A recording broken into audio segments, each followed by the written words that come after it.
I am Zuri, 35 years old.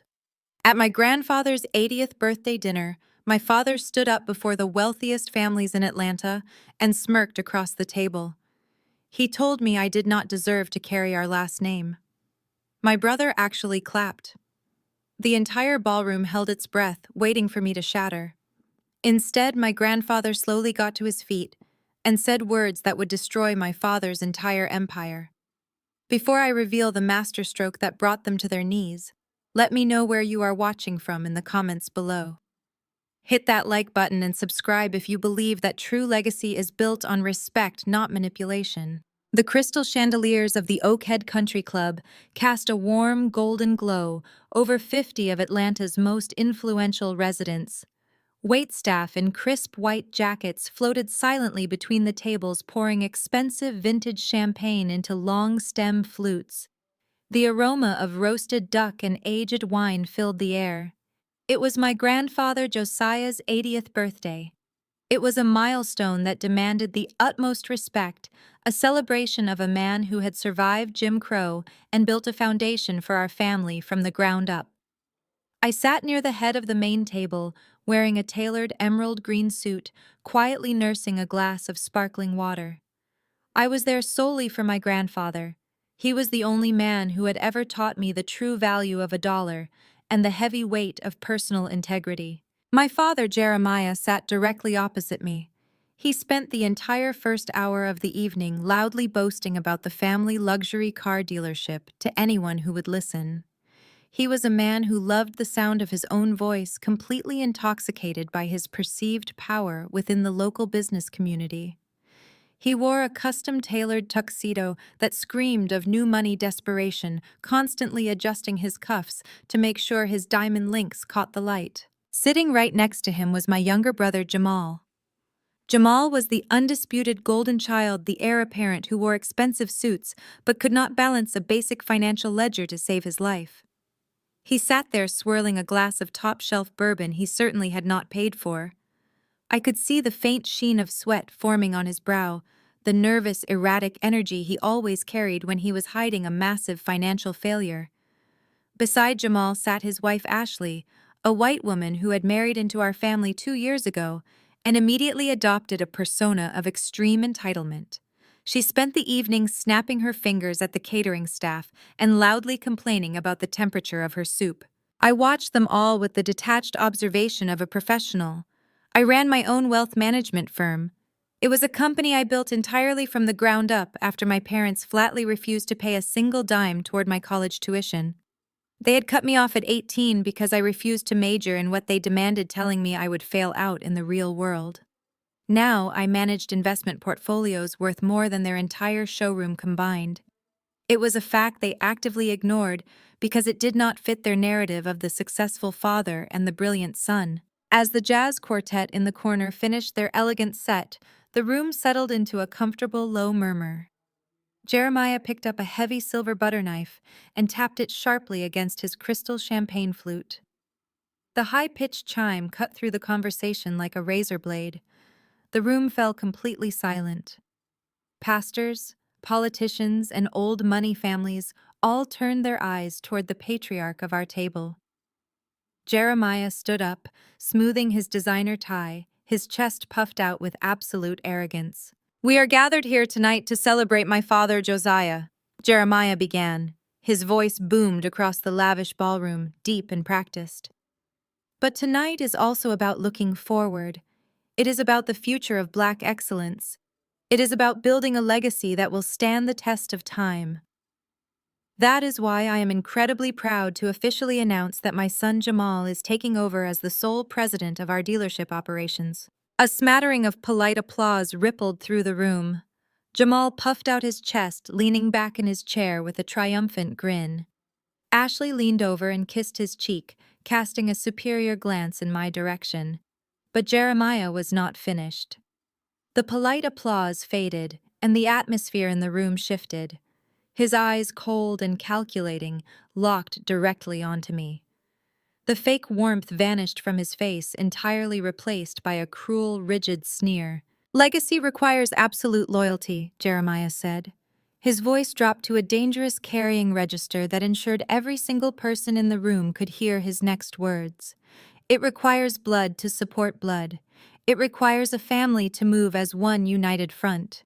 Zuri, your constant refusal to support this family's ventures is an absolute disgrace. The temperature in the room seemed to plummet. Guests shifted uncomfortably in their seats. People averted their eyes, but nobody could look away from the spectacle unfolding at the center table. I felt the heavy gaze of the Atlanta elite pressing down on my shoulders. Jeremiah leaned forward, planting both hands flat on the linen tablecloth. When your brother needed capital for his downtown expansion, you turned your back on him. You sit in your fancy downtown office, playing with other people's money, while refusing to lift a single finger for your own flesh and blood. You are selfish. You have brought nothing but embarrassment to our table. You do not deserve to carry our last name. Therefore, I am making it public tonight. I am legally severing your ties to the family trust. You are cut off.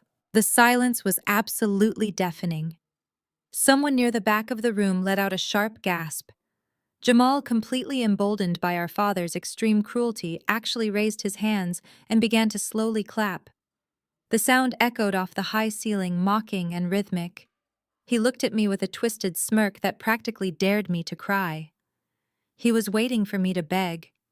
He wanted me to cause a massive scene that would confirm every terrible rumor they had ever spread about me being the emotional, difficult, ungrateful daughter. I looked around the enormous table. I saw the quiet pity in the eyes of the extended family members who were far too cowardly to speak up in my defense. I saw the eager, malicious anticipation glowing in my father's face. He was waiting for my spirit to break into a million pieces right there over the dinner plates. But I had stopped seeking their validation a decade ago. I managed crisis communications for billionaires. I knew exactly how to handle a hostile ambush. I reached out with a steady hand and picked up my heavy linen napkin. I calmly dabbed the corner of my mouth. I picked up my crystal glass of sparkling water, took a slow, deliberate sip, and set it down exactly on the center of the coaster. I looked directly into my father's eyes, refusing to blink, refusing to offer him a single ounce of the pain he so desperately craved. "I understand, Jeremiah," I said. My voice was perfectly even. It carried clearly across the silent room, without a shred of anger, sorrow, or fear. I did not call him Dad. I stripped him of the title he had just abused. I will have my attorneys drop the name by Monday morning. For a fraction of a second, the smug satisfaction melted entirely off my father's face. He had expected flooding tears. He had expected a screaming match that would validate his decision to cut me out. My absolute icy composure threw him completely off balance. The power dynamic he tried to violently force had shattered against my complete indifference. The room remained suffocatingly quiet, the tension stretching so tight it felt like the crystal glasses might shatter. But before Jeremiah could recover his footing and launch another verbal assault, the chair to his right scraped violently against the hardwood floor. My mother Valerie stood up quickly. Her designer pearls caught the light as she glared down at me. Her face twisted with deep, righteous indignation. She could sense her husband losing the upper hand, and she was more than ready to step in and twist the knife even further. "Don't you dare use that tone with your father," my mother snapped, her voice trembling with that perfectly practiced aristocratic outrage she loved to weaponize at social events. Valerie's chair screeched against the polished hardwood floor as she leaned across the table. Her heavy imported South Sea pearls clinked against her crystal salad plate. She pointed a perfectly manicured French-tipped finger directly at my face, completely ignoring the fact that half the country club was now watching our table with undisguised fascination. "You sit there acting like you are completely above this family, Zuri. If you had just done your job and helped your brother secure those downtown zoning permits for the new commercial lot, your father would not have been forced to make this difficult decision. But no, you had to be stubborn. You had to selfishly hoard your political connections for your own little finance firm, while your own flesh and blood was struggling to expand our legacy." I looked at my mother, genuinely marveling at her ability to rewrite history in real time. My little finance firm was currently managing over $600 million in client assets. Jamal was struggling to keep the lights on at a luxury dealership he inherited, but did not know how to run. I didn't pull those permits because Jamal didn't have the capital to build on that land, let alone develop a commercial district, I replied, keeping my voice terrifyingly steady. I refused to match her hysterical, breathless pitch. He leveraged the existing showroom inventory to cover a string of catastrophic high-risk loans. He didn't need a zoning permit, Mother. He needed a miracle to stop the bank from seizing his existing assets. Jamal shifted uncomfortably in his seat, his eyes darting toward the elite investors and real estate moguls sitting at the adjacent tables. "Keep your voice down," he hissed, suddenly terrified that the affluent crowd might hear the undeniable truth about his so-called business acumen. I ignored him entirely, keeping my eyes locked on the woman who had birthed me. "You want to talk about being selfish?" I asked, leaning back in my chair and folding my hands in my lap. "You and Jeremiah refused to pay a single semester of my tuition because I chose wealth management over working the dealership floor. You told me I would be back begging for a job within a year. Meanwhile, you paid for Jamal to fail out of 2 different business programs, bought him 3 separate luxury cars that he immediately totaled, and handed him an executive title he cannot even spell. Now you expect me to leverage my firm's immaculate reputation to clean up his impending bankruptcy. That is not family loyalty, Mother. That is financial suicide." Valerie gasped, clutching her pearls in a gesture so melodramatic it belonged in a stage play rather than a dining room. "You have always been terribly envious of your brother," she declared, shaking her head in mock sorrow, trying to spin the narrative back in her favor. "From the time you were children, you simply could not stand the fact that Jamal was destined to lead our empire. You started your little company just to prove a point, and now you are actively trying to tear him down because you cannot handle his success." The sheer delusion of her statement was suffocating. I was a 35-year-old self-made chief executive officer sitting across from a 32-year-old man who still had his mother schedule his annual dental appointments and balance his checkbook. There was absolutely nothing to envy. Before I could verbally dismantle my mother's ridiculous fantasy, a soft, trembling sniffle broke through the thick tension at the table. I slowly turned my gaze to the right. Ashley Jamal's wife was delicately pressing a linen napkin beneath her eyes, being incredibly careful not to smudge her expensive mascara. She had been waiting for her moment to enter the spotlight, and my mother's theatrics had given her the perfect opening. "Zuri, please," Ashley whimpered, her voice dripping with a cloying, weaponized fragility. "We are just trying to build something lasting here. Jamal works so incredibly hard for this family. We just want to secure generational wealth for our children. You know how important Black excellence is in today's society, but you just completely refuse to be a team player." The temperature of my blood spiked to an absolute boiling point. I sat entirely motionless, letting her absurd, deeply offensive words hang in the air. A white woman sitting at a banquet table paid for by the blood and sweat of a Black patriarch who had endured the violent reality of the Jim Crow South was lecturing me, a self-made Black female executive, about the importance of Black excellence. She was hijacking the language of my culture, using it as a convenient shield to protect her incompetent husband's financial blunders. The absolute audacity was so staggering it practically vibrated through the floorboards. I stared at Ashley, watching the fake tears pool in the corners of her eyes. She knew exactly what she was doing. In the elite social circles of Atlanta, the delicate, crying daughter-in-law was a highly effective weapon. She was actively playing the victim, casting me as the aggressive, uncooperative, and angry antagonist who was trying to rip the food out of her future children's mouths. It was a calculated performance designed to manipulate the wealthy onlookers, to make them whisper about the bitter, successful sister who coldly refused to help her struggling brother. "You want to talk to me about Black excellence?" I asked, my voice dropping an octave, carrying a dangerous razor-sharp edge that made the nearby waiter step back. "You want to invoke generational wealth while your husband is actively squandering the very foundation this family was built upon. Do not ever dare use my culture as a buzzword to cover up his gross incompetence." Ashley let out a soft, wounded gasp, shrinking back against Jamal's shoulder as if I had physically struck her. Jamal instantly puffed out his chest, slamming his hand flat against the table, rattling the silverware. "Do not speak to my wife like that!" He barked eagerly, playing the role of the valiant protector. "She is just trying to make you see reason. You are tearing this family apart, Zuri. You are sitting there with all your wealth and all your high-level connections watching us drown, and you are enjoying it." "I am not enjoying anything, Jamal," I replied coldly, staring directly into his panicked eyes. "I am simply refusing to set myself on fire to keep you warm. You made your disastrous financial choices behind closed doors. Now you get to experience the public consequences. That is how the real world operates. The world outside this country club. The world outside our parents' overflowing checkbook." Valerie leaned over again, completely ignoring the undeniable truth of my words. "You are a bitter, spiteful woman, Zuri." She hissed, her voice low enough to avoid the microphones of the jazz band, but loud enough for the neighboring tables to hear every venomous syllable. "Look at you. No husband, no children, just cold, hard ambition. You think your money keeps you warm at night? We are offering you a chance to be part of something bigger than your own selfish ego. We are giving you the opportunity to show this community that the family stands united.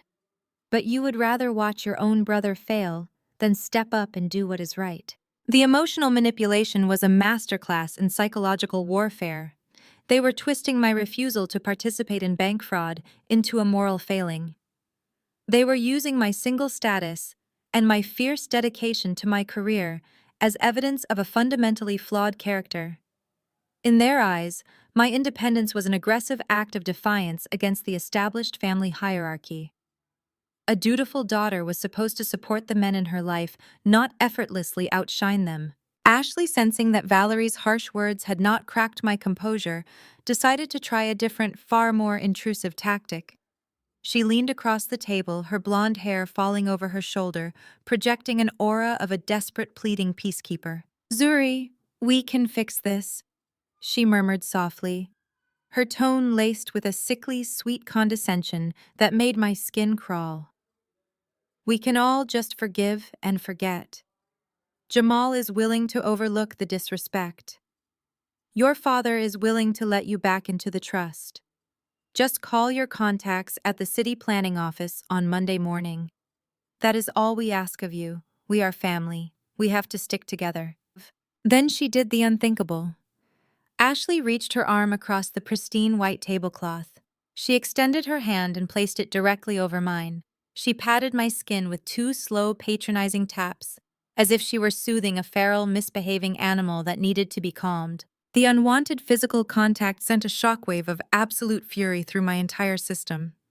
It was the ultimate gesture of disrespect, a physical manifestation of her assumed, unearned superiority.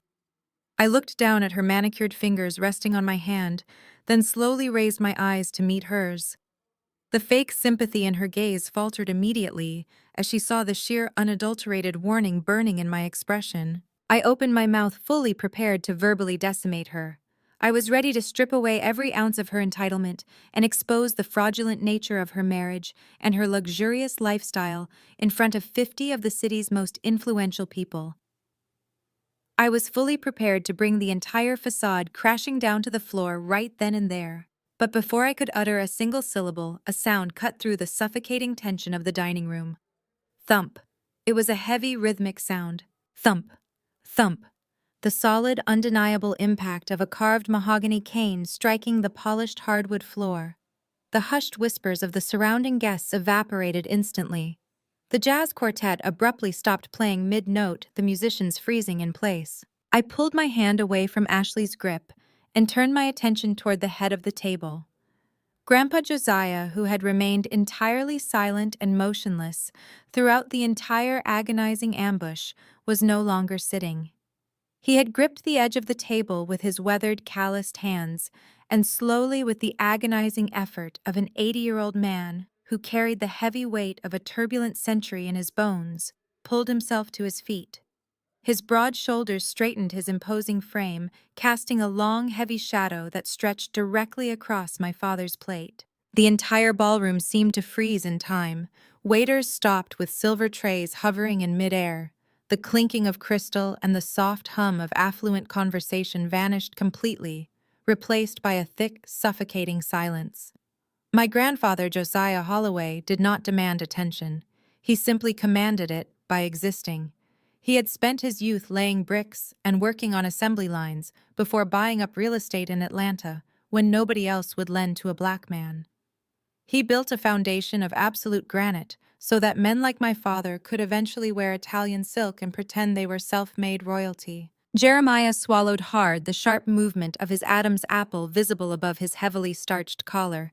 He forced a tight, incredibly nervous smile, trying desperately to regain control of the room. "Josiah, please," Jeremiah said, his voice dropping into a placating, patronizing tone that he usually reserved for difficult clients. "Sit down. You are overexerting yourself. We are just having a private family discussion about corporate restructuring. This is not something you need to concern yourself with tonight. Tonight is about celebrating your long life." My grandfather did not blink. He slowly turned his head, fixing his piercing, unyielding gaze directly onto Jeremiah.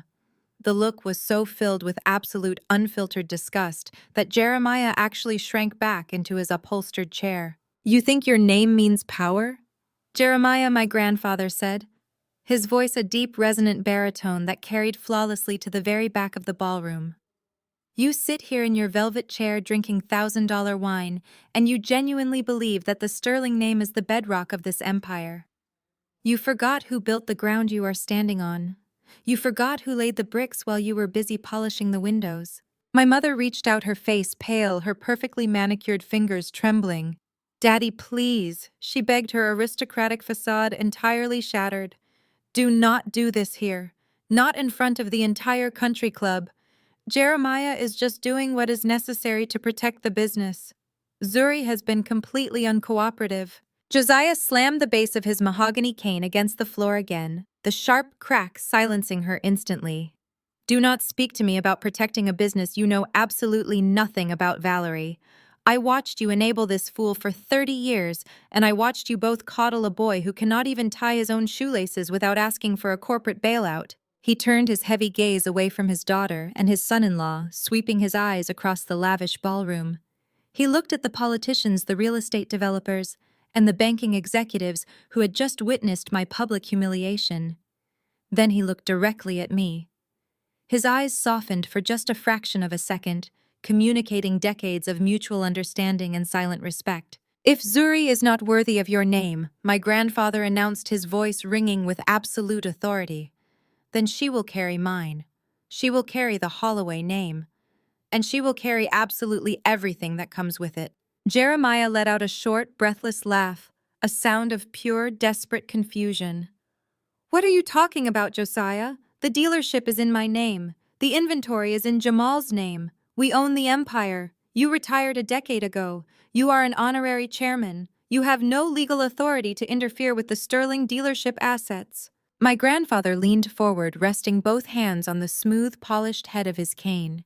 He looked at Jeremiah with the cold, calculating pity of a chess grandmaster looking at a novice who had just blundered his queen. "You own the cars, Jeremiah," my grandfather said, emphasizing every single word. "You own the glass showroom. You own the fancy neon signs. But you do not own the dirt those cars sit on.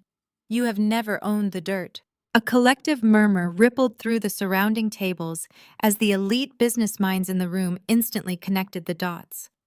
Jeremiah's face lost all its color, turning a sickly ashen gray. He opened his mouth, but no sound came out. Through a rapid-fire delivery that completely stripped away years of carefully maintained corporate secrecy, my grandfather laid bare the ultimate truth of the family wealth. He explained to the entire room that the dealership empire, the sprawling lots in Buckhead, the service centers downtown, and the massive commercial storage facilities did not belong to Jeremiah. They had never belonged to Jeremiah. They were entirely built on land owned exclusively by my grandfather's original holding company, Holloway Enterprises. For 30 years, my grandfather explained, his voice echoing over the dead silent crowd, "I have leased every single square inch of commercial real estate to your dealership for pennies on the dollar. I gave you 99-year leases at rates that practically subsidized your entire luxury lifestyle. I did it because Valerie asked me to. I did it because I wanted my grandchildren to have a foundation. But I never signed over the deeds. Holloway Enterprises owns the very soil your empire is parked on. Jamal shot up from his chair tumbling backward and crashing onto the floor. His hands were shaking violently. He looked at our grandfather as if the elderly man had just transformed into a monster. "But the land is ours," Jamal stammered, his voice cracking with pure panic. "We use that land as collateral. The banks look at our operational footprint. You cannot just bring this up now." "I can, and I am." Josiah countered, his voice cutting through Jamal's panic like a scythe. "Because as of this morning, I am no longer the majority shareholder of Holloway Enterprises. I am bypassing the two of you completely. I am officially transferring 100% of my shares, my voting rights, and the deeds to every single piece of commercial real estate under the Holloway umbrella directly to Zuri." The paperwork was filed, signed, and legally expedited at 9 o'clock this morning.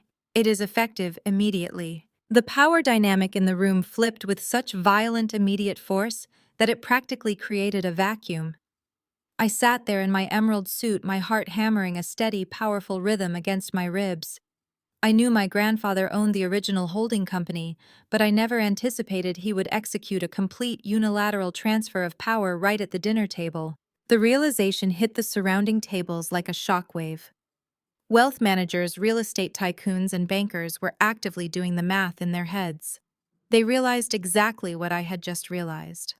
Jeremiah and Jamal did not just lose their leverage, they lost their independence. The 99-year sweetheart leases my grandfather had established contained strict morality and operational clauses that I now had the absolute unmitigated power to enforce, renegotiate, or terminate. I was no longer the outcast daughter. I was no longer the scapegoat they could publicly humiliate and cut off from the family trust. I was now the sole owner of the ground their business occupied. I was their landlord. Ashley sat completely frozen, her weaponized tears drying instantly on her pale cheeks. The patronizing hand she had just placed on mine slowly retracted, sliding back across the white linen tablecloth as if she had just touched a hot stove.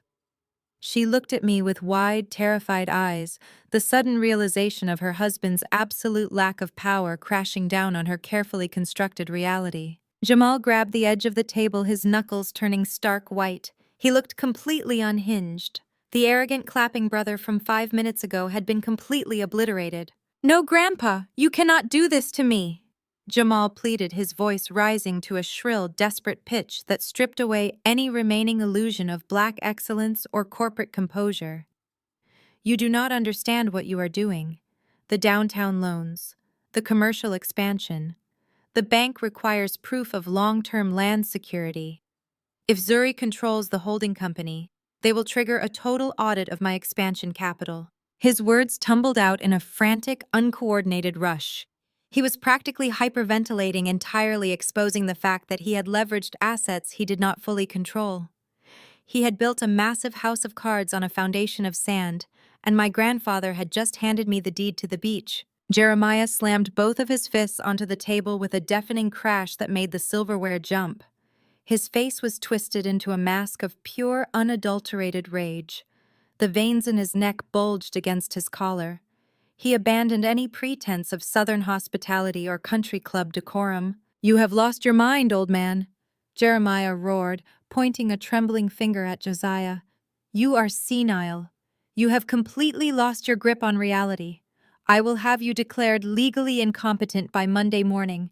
I will drag you into a courtroom and I will have a judge tear up those transfer papers before the ink even dries." Then he turned his furious, bloodshot eyes toward me. He leaned over the table, his breath coming in ragged, angry heaves. "And as for you," he snarled, his voice a venomous, hateful whisper that cut through the silence. "You think you have won something today. You think a piece of paper makes you a titan. You have no idea what you have just stepped into.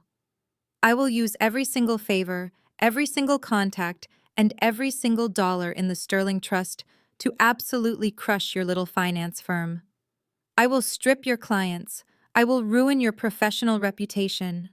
I will destroy you before you even have the chance to open your doors on Monday morning." I sat perfectly still, absorbing the full weight of his threat. I did not flinch. I did not look away. I simply reached forward, picked up my glass of sparkling water, and took another slow, deliberate sip. The war had officially begun. I set my crystal glass down on the coaster. The soft clink echoed like a gavel striking wood. I did not look at Jeremiah's purple rage-contorted face. I did not look at Jamal's panicked, sweating brow, or Ashley's pale, terrified features. I simply stood up, smoothed the front of my emerald green suit, and offered my arm to my grandfather. Josiah took it with a firm, steady grip. We turned our backs on the most powerful families in Atlanta and walked out of the Oakhead Country Club ballroom. The absolute silence of the crowd parted for us like the Red Sea. Nobody dared to breathe, let alone speak, as the true patriarch of the family and his newly crowned successor made their exit. The ride back to my grandfather's sprawling countryside estate was wrapped in a comfortable, heavy quiet. He stared out the window of the town car at the passing streetlights, his hands resting on his mahogany cane. When we finally pulled up to his driveway, he turned to me. His eyes were clear and sharp. He told me that Jeremiah was a desperate man who had built his entire identity on the illusion of control, and desperate men never fought fair. He warned me to brace for impact, because the retaliation would be swift and brutal. I kissed his cheek, promised him I was ready, and drove back to my condo in the city. By Tuesday morning, I realized my grandfather had underestimated their viciousness. The Sterling family propaganda machine was operating at maximum capacity, and they had deployed their most highly effective weapon first. It started on social media. Ashley, utilizing her massive online following, built on showcasing her seemingly perfect, wealthy, blended family, posted a highly edited 7-minute video. I sat in my downtown office, watching it on my tablet, my jaw clenched so tight my teeth ached. She sat in her pristine, neutral-toned living room wearing absolutely no makeup.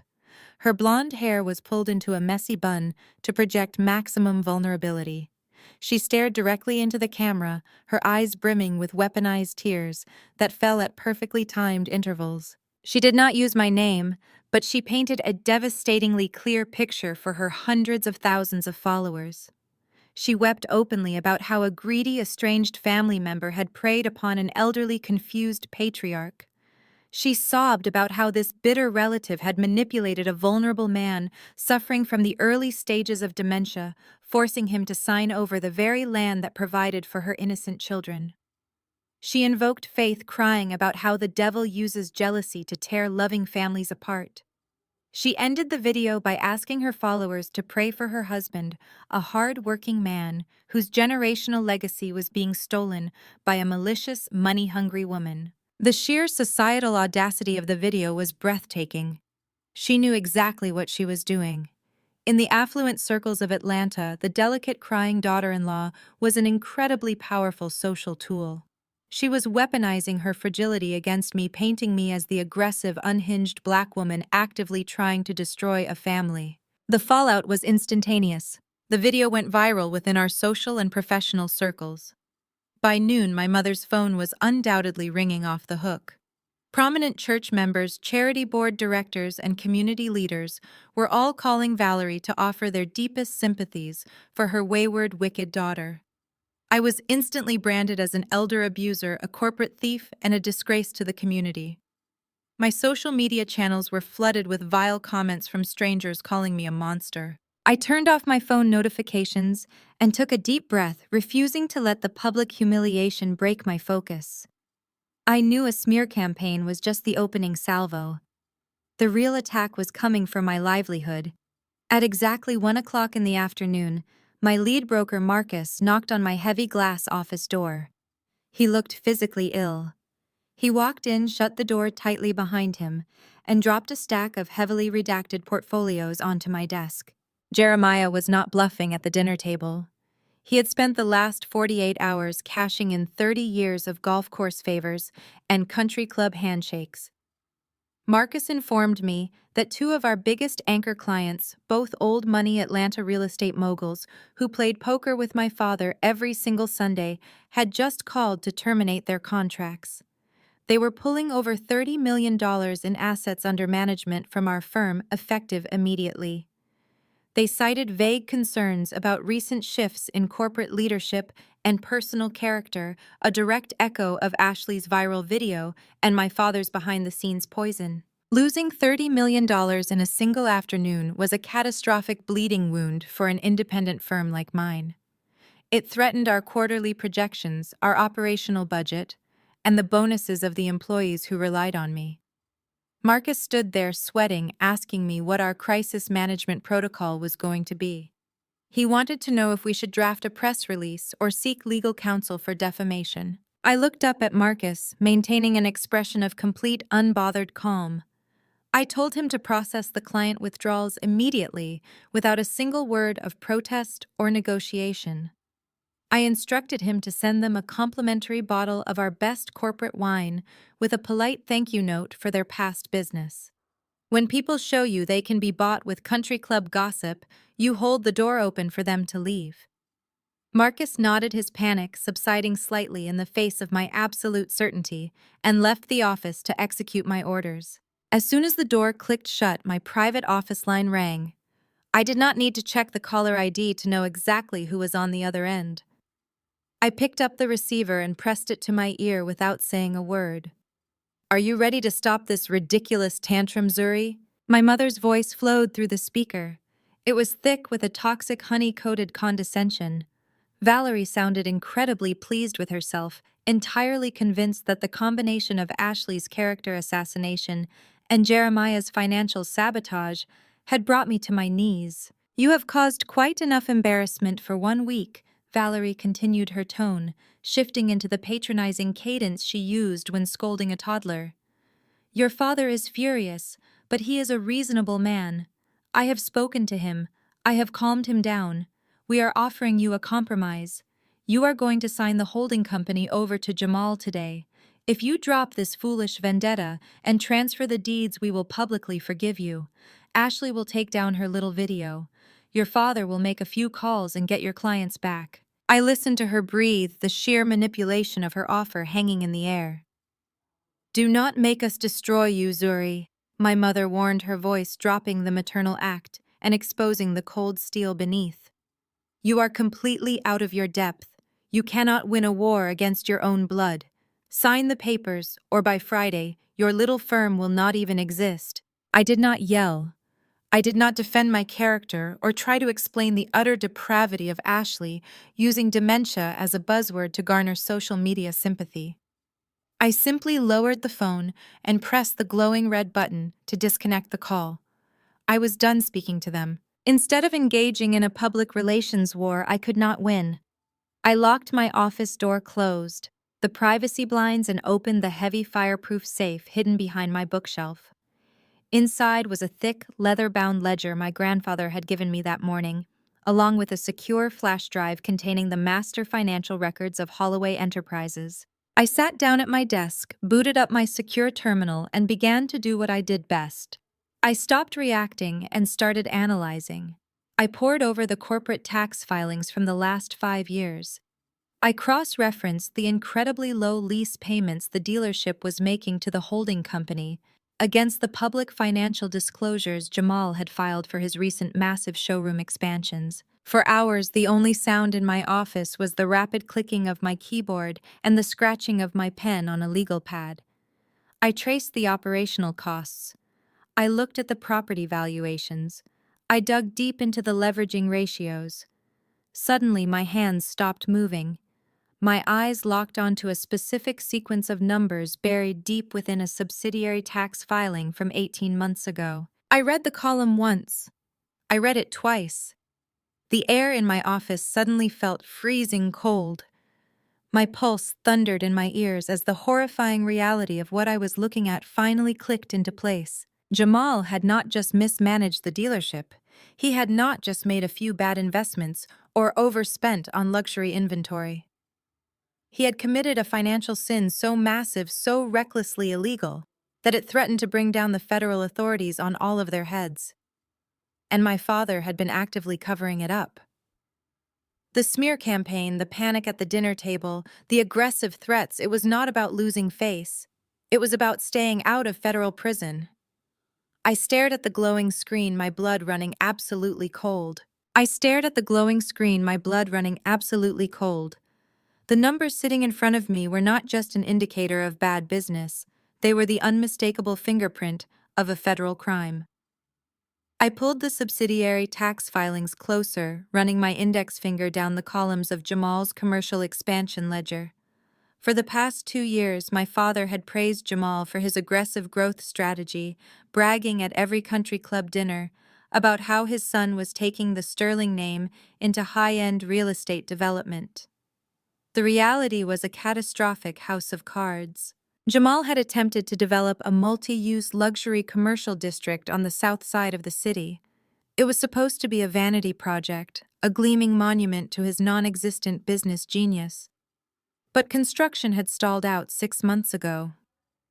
Permits were denied, contractors walked off the job due to unpaid invoices, and the city ultimately condemned the half-built structures. What I was looking at now was the absolute desperation of a man trying to hide a massive failure. To keep the project afloat, Jamal had secured a $25 million loan. Traditional banks would never approve that level of capital for a stalled project with zero projected revenue. So Jamal went to the shadow market. He borrowed the money from Obsidian Equity Partners, a ruthless high-yield private lending group known for predatory interest rates and seizing assets the second a client defaulted.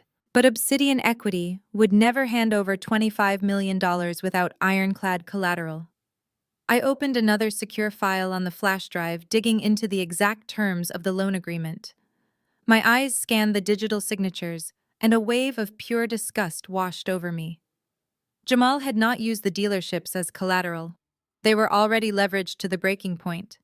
Instead, he had pledged the physical land beneath the dealerships, the land owned exclusively by Holloway Enterprises, the land my grandfather had just legally transferred to me.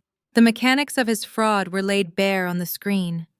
Jamal did not own that land, which meant he had zero legal authority to pledge it as collateral. I pulled up the warranty deed attached to the Obsidian Equity loan application.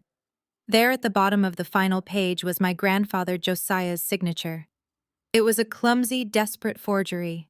Jamal had falsified our grandfather's signature and presented fraudulent corporate resolutions claiming he had the authority to leverage Holloway assets.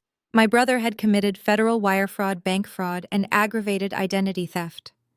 If the authorities saw this ledger, Jamal would not just lose his title at the dealership. He would face decades in a federal penitentiary. I leaned back in my leather chair, the material creaking loudly in the silent office. The pieces of the puzzle slammed together with terrifying clarity. This was exactly why Jeremiah had staged that public ambush at the country club. This was why he was so desperate to publicly sever my ties to the family trust and humiliate me in front of the entire Atlanta elite. He knew about the fraud. He had actively helped Jamal cover it up. Jeremiah was bleeding the operational capital from the legitimate car dealerships just to cover the massive monthly interest payments to Obsidian Equity. He was bankrupting his own legacy to protect his golden boy. But the interest payments were no longer enough. The loan documents contained a balloon clause. The entire $25 million principal plus exorbitant late fees was due in exactly 10 days. If they defaulted, Obsidian Equity would immediately execute their rights on the collateral. They would seize the Holloway land. They would evict the dealerships. The entire Sterling empire would be liquidated overnight. Jamal had panicked at the dinner table because my grandfather transferring the holding company to me meant I would immediately have access to these exact financial records. I would see the forged deed. I would see the $25 million shadow loan. My mother's toxic phone call suddenly made perfect sense. Valerie did not care about family unity. She cared about saving her son from federal prison.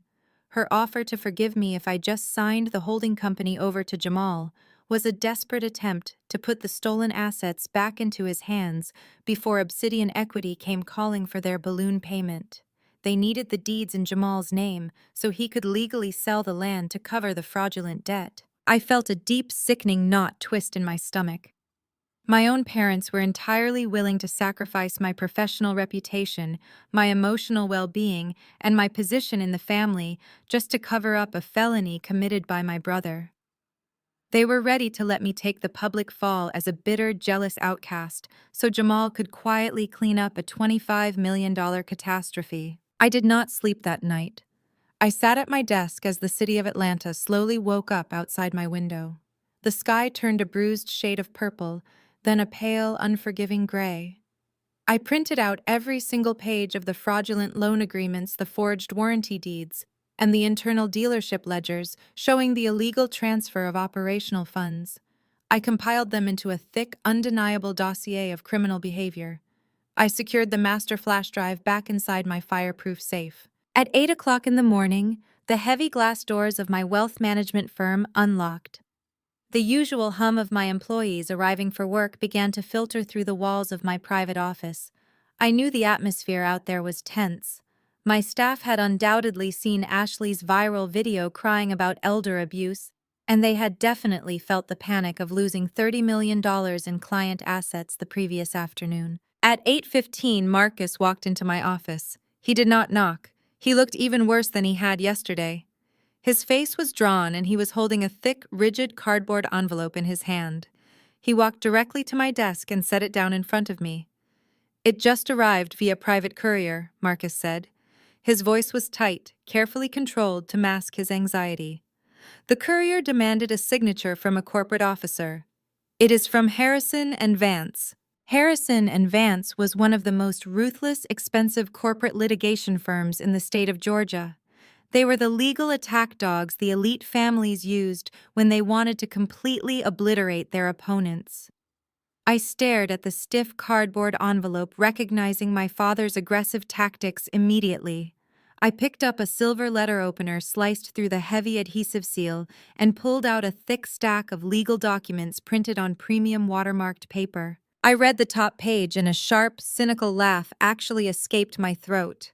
Jeremiah had officially declared war. The documents were a formal notice of an emergency injunction filed in the Fulton County Superior Court. My father was legally challenging my grandfather, Josiah's mental competency. He had submitted a petition to have Josiah declared medically unfit to manage his own affairs, claiming severe dementia and cognitive decline. The lawsuit explicitly named me as a predatory, estranged relative who had used undue influence and emotional manipulation to coerce a mentally incapacitated elder into signing over a multi-million-dollar real estate holding company.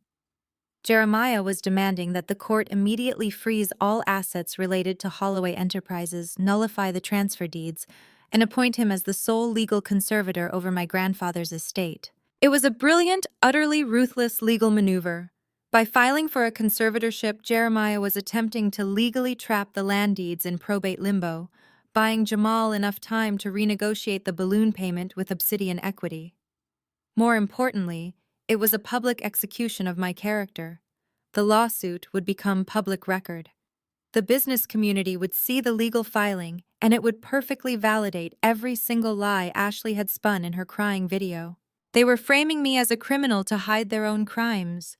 They wanted to strip my grandfather of his dignity, his autonomy, and his legacy, diagnosing a perfectly brilliant 80-year-old man with dementia just to save a 32-year-old fraudster from facing the consequences of his own entitlement. Marcus stood on the other side of the desk, watching my face for a reaction. He knew the survival of our firm hinged entirely on how I responded to this massive legal threat. "They are requesting an emergency hearing for Friday," Marcus said quietly.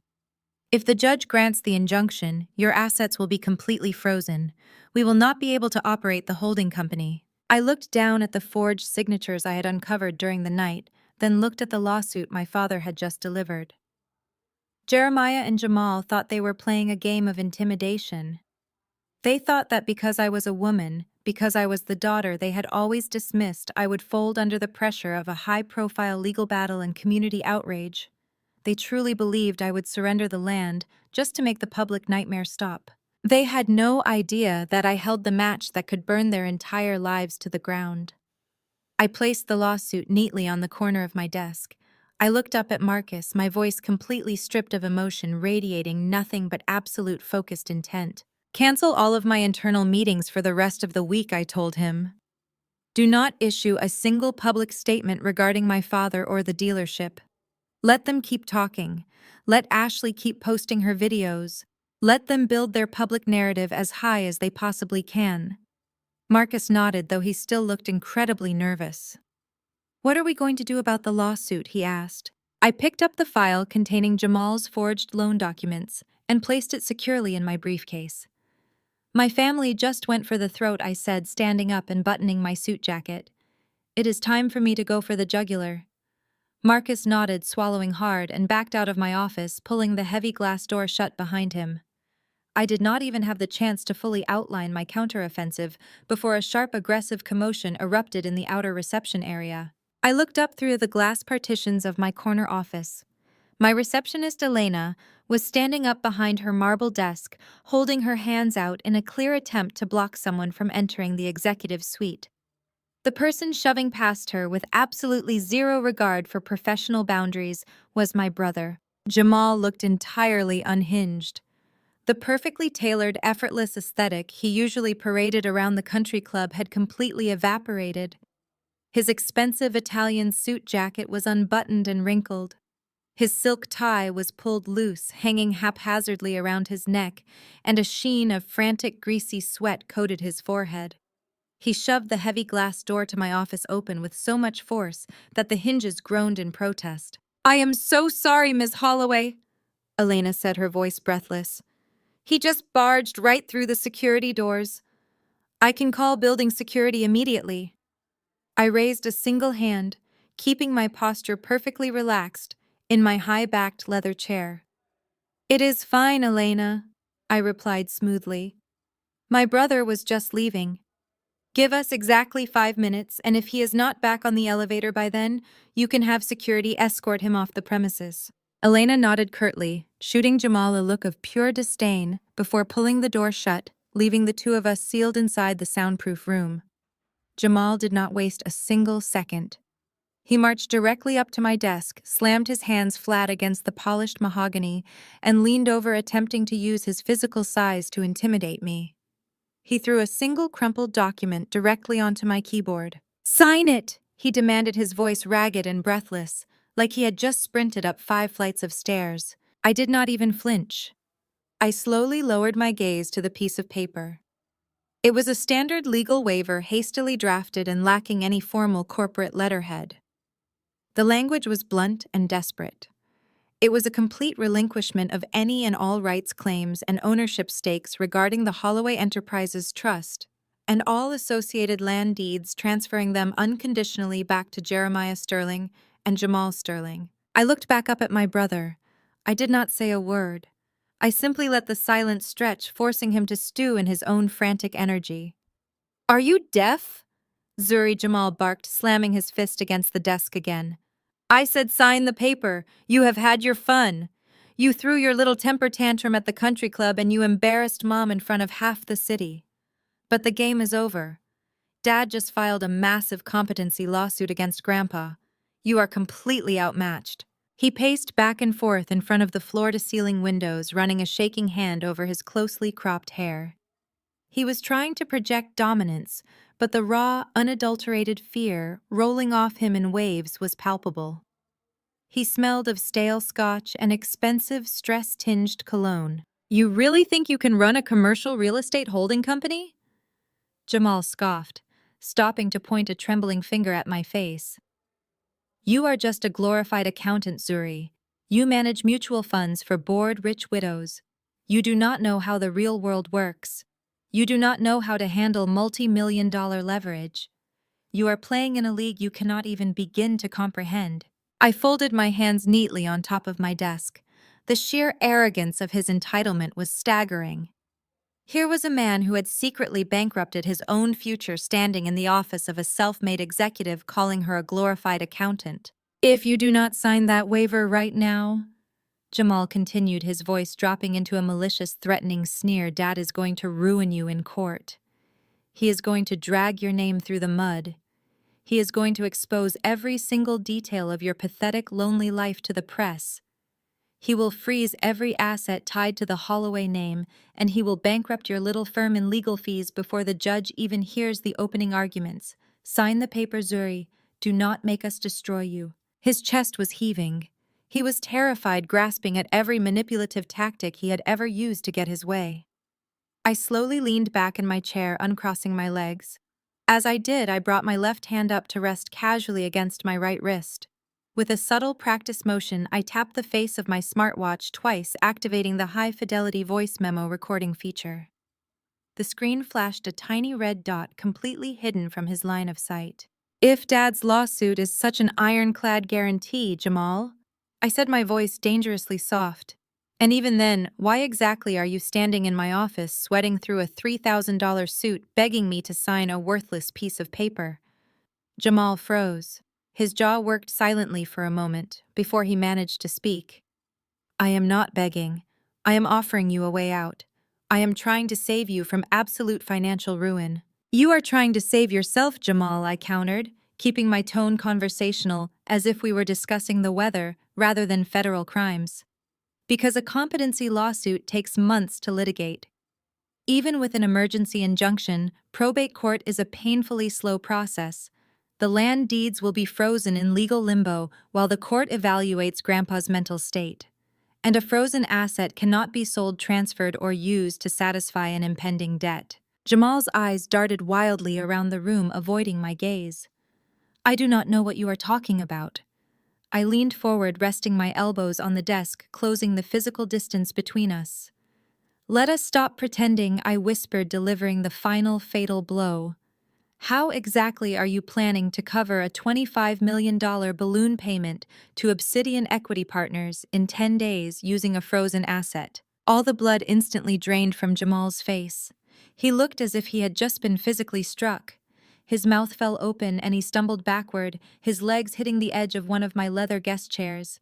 He practically collapsed into it, staring at me with a look of pure, unadulterated horror.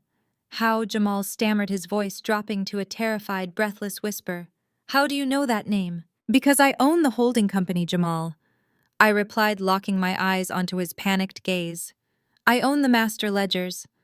I spent the entire night reading your incredibly sloppy, deeply illegal tax filings. You leveraged land you never owned to borrow shadow money for a commercial district that the city condemned. You cannot prove I signed those deeds. Jamal blurted out, the panic entirely overriding any remaining shred of his common sense. The broker at Obsidian verified the collateral.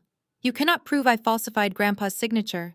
It was an internal corporate transfer. I sat perfectly still, letting his absolute, undeniable confession record directly into the microphone on my wrist. He had just admitted to forging the deeds and actively deceiving a private equity group. He had practically gift-wrapped a federal wire fraud indictment and handed it directly to me. Obsidian Equity will not care about a competency lawsuit, Jamal, I said, driving the reality of his situation directly into his chest. They do not care about Jeremiah's country club connections or Ashley's crying videos. They are shadow lenders. They want their $25 million by next Friday.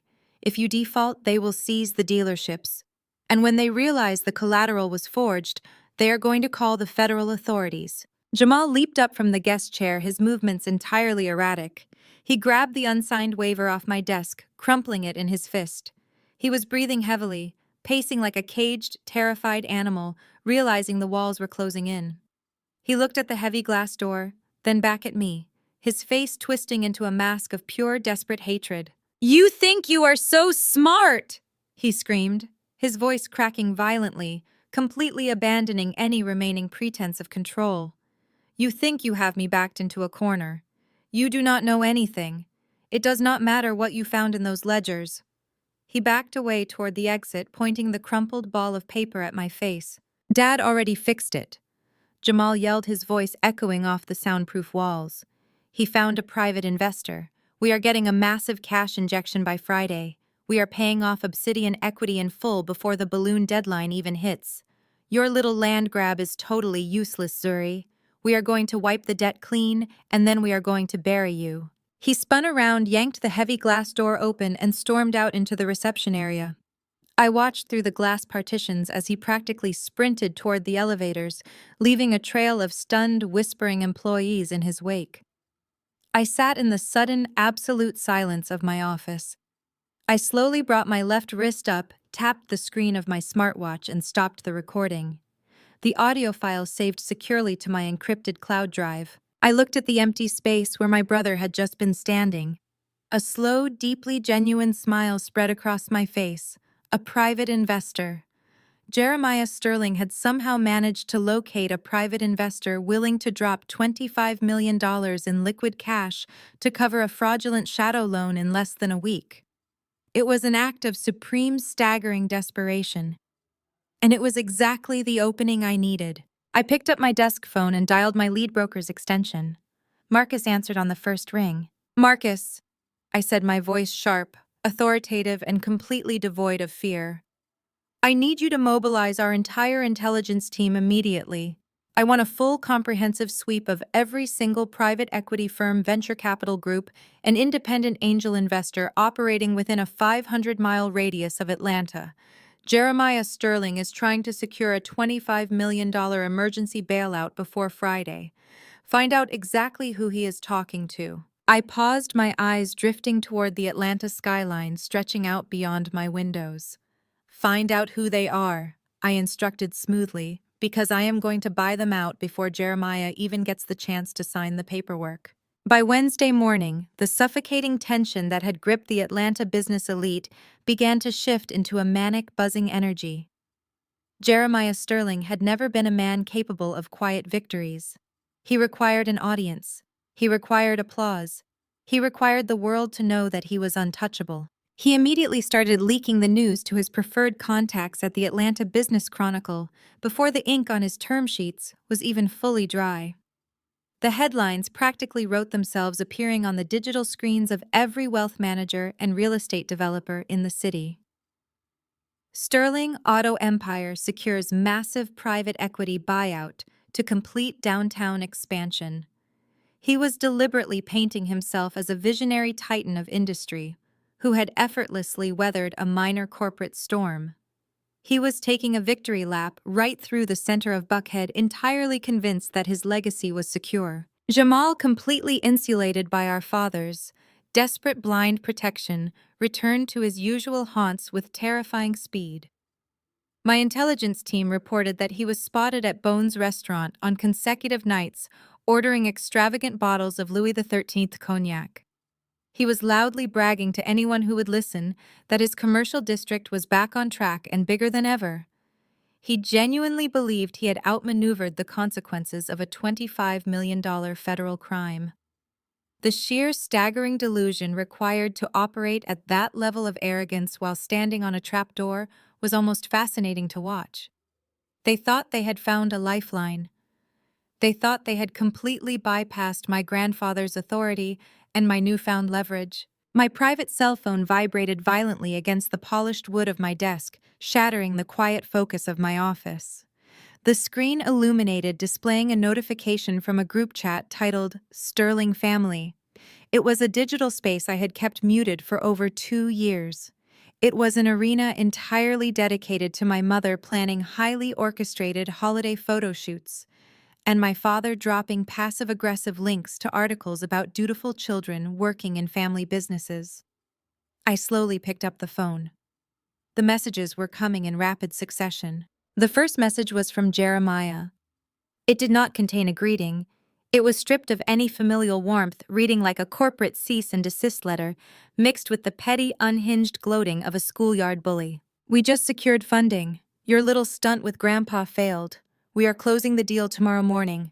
You thought you could use a confused old man to steal what belongs to Jamal, but you fundamentally underestimated who I am in this city. You are nothing without us, Zuri. You have always been nothing without this family backing you up." Before I could even process the sheer breathtaking audacity of his words, a second message populated the screen. It was from Valerie. As always, my mother eagerly played the role of the benevolent, deeply wounded peacekeeper, wielding her maternal status like a bludgeon. Zuri, despite the terrible pain you have caused us this week, we are still your parents. We are holding a major press conference at the flagship showroom on Friday at noon to announce the new private equity partnership. Please come to the press conference on Friday. We want to show the community our family is united. We are willing to let the past go if you can just be a team player for once. Wear the beige suit, it softens your features. I sat in my quiet office staring at the glowing screen. The psychological warfare was executed flawlessly.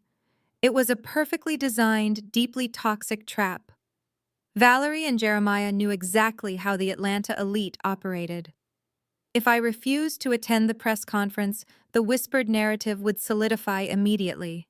I would be cast as the bitter, jealous daughter hiding in shame because my attempted corporate coup had failed miserably. My absence would be weaponized as absolute proof of my guilt. If I did attend, however, I would be utilized as a silent, defeated prop. I would be forced to stand behind Jeremiah and Jamal smiling for the cameras while they announced their triumphant victory. I would be a visual endorsement of the very men who were actively trying to destroy my grandfather's legacy. They wanted me on a leash, publicly displaying my submission to the Sterling patriarchy. They wanted to prove to the society wives and the country club executives that Valerie was the magnanimous matriarch who graciously forgave her jealous, wayward daughter. I tapped the reply field. I did not type out a defense. I did not try to justify my actions or engage with Jeremiah's insults. I did not react to Valerie's toxic conditional olive branch. I kept my face entirely impassive, my thumbs moving swiftly across the digital keyboard. I will be there. I would not miss it for the world. I hit send and immediately locked the screen, tossing the phone face down onto my desk. The war of public perception was irrelevant to me now. They were fighting over optics, but I was fighting for absolute ownership. I picked up my secure encrypted office line and dialed a number that did not route through my firm's standard switchboard. The call bounced through 3 different international servers before connecting to a private office in Geneva. Elias, my lead offshore asset manager, answered on the second ring. I leaned back in my chair and asked him for a status update. Elias's voice was crisp, efficient, and deeply satisfying. He confirmed that our aggressive, highly covert operational sweep had been a complete success. When Jeremiah panicked, he had cast a massive net into the private equity sector, desperate for any firm willing to hand over $30 million to cover the shadow loan and fund the immediate operational deficit. He was bleeding and he needed a tourniquet fast. My firm had easily intercepted the financial distress signals. Acting under the shield of a newly formed, heavily obscured shell corporation named Apex Global Holdings, Elias had approached Jeremiah with an offer that looked like a miracle. Apex Global offered to buy out the toxic $25 million note from Obsidian Equity Partners and inject an additional $5 million in working capital into the dealership. Jeremiah was so blinded by his own desperation and his desperate need to protect Jamal from federal prison that he did not order a deep forensic audit of his new benefactors. He simply looked at the capital on the table and signed the term sheets. But the new terms were completely merciless. To secure the $30 million bailout, Jeremiah had been forced to pledge the last remaining clean assets he possessed. He had pledged the operational licenses, the physical inventory, and the brand trademark of the Sterling Auto Empire as collateral to Apex Global. Elias confirmed that the wire transfers had cleared. He confirmed that the mountain of paperwork had been heavily vetted, signed, and legally sealed in international escrow. He confirmed that Obsidian Equity, the ruthless shadow lenders holding Jamal's forged deeds, had been more than happy to sell the dirty debt for a slight premium. Jeremiah and Jamal believed they were signing their lives over to a faceless, aggressive international holding company. They thought they had found a ruthless, well-funded partner who cared only about the profit margins of their downtown commercial expansion. They thought they had successfully outmaneuvered me, securing the capital needed to wipe away Jamal's felony and keep their pristine reputation intact. They had absolutely no idea that I was the sole unmitigated owner of Apex Global Holdings. I thanked Elias for his impeccable work and disconnected the call. The silence in my office felt electric, humming with a kinetic, undeniable power. My grandfather had handed me the deeds to the physical earth their empire stood on. Now, through Apex Global, I had just legally acquired the debt that controlled their operational licenses, their inventory, and their entire brand identity. Jeremiah had spent the entire week mocking my position. He had called me a glorified accountant. He had threatened to crush my firm and drag my grandfather's mental competency through the mud of the Fulton County Superior Court. He had demanded my submission, ordering me to a press conference to act as a prop for his victory lap. He eagerly signed a contract tying his entire financial existence to a corporate entity he knew absolutely nothing about.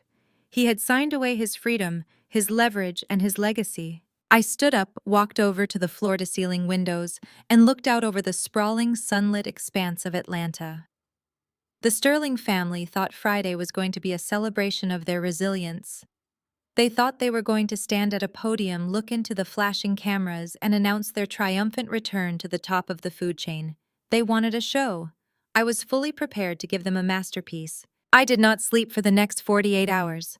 My wealth management firm seamlessly transformed from a traditional advisory suite into an absolute militarized war room. While Jeremiah and Jamal were busy popping expensive champagne at their exclusive country clubs, prematurely celebrating a victory they had not yet officially secured, my crisis management team was dissecting their financial carcass with surgical precision. Elias and my intelligence division mapped out the exact corporate structure of Obsidian Equity Partners. Obsidian was known in the industry as a ruthless shadow lender, but they were also notoriously risk-averse when it came to direct federal scrutiny. The second my team utilized a secure offshore proxy to anonymously leak a heavily redacted dossier hinting at a pending federal investigation into the forged Holloway land deeds, the executives at Obsidian panicked. They realized they were holding a $25 million toxic asset secured by completely fraudulent collateral.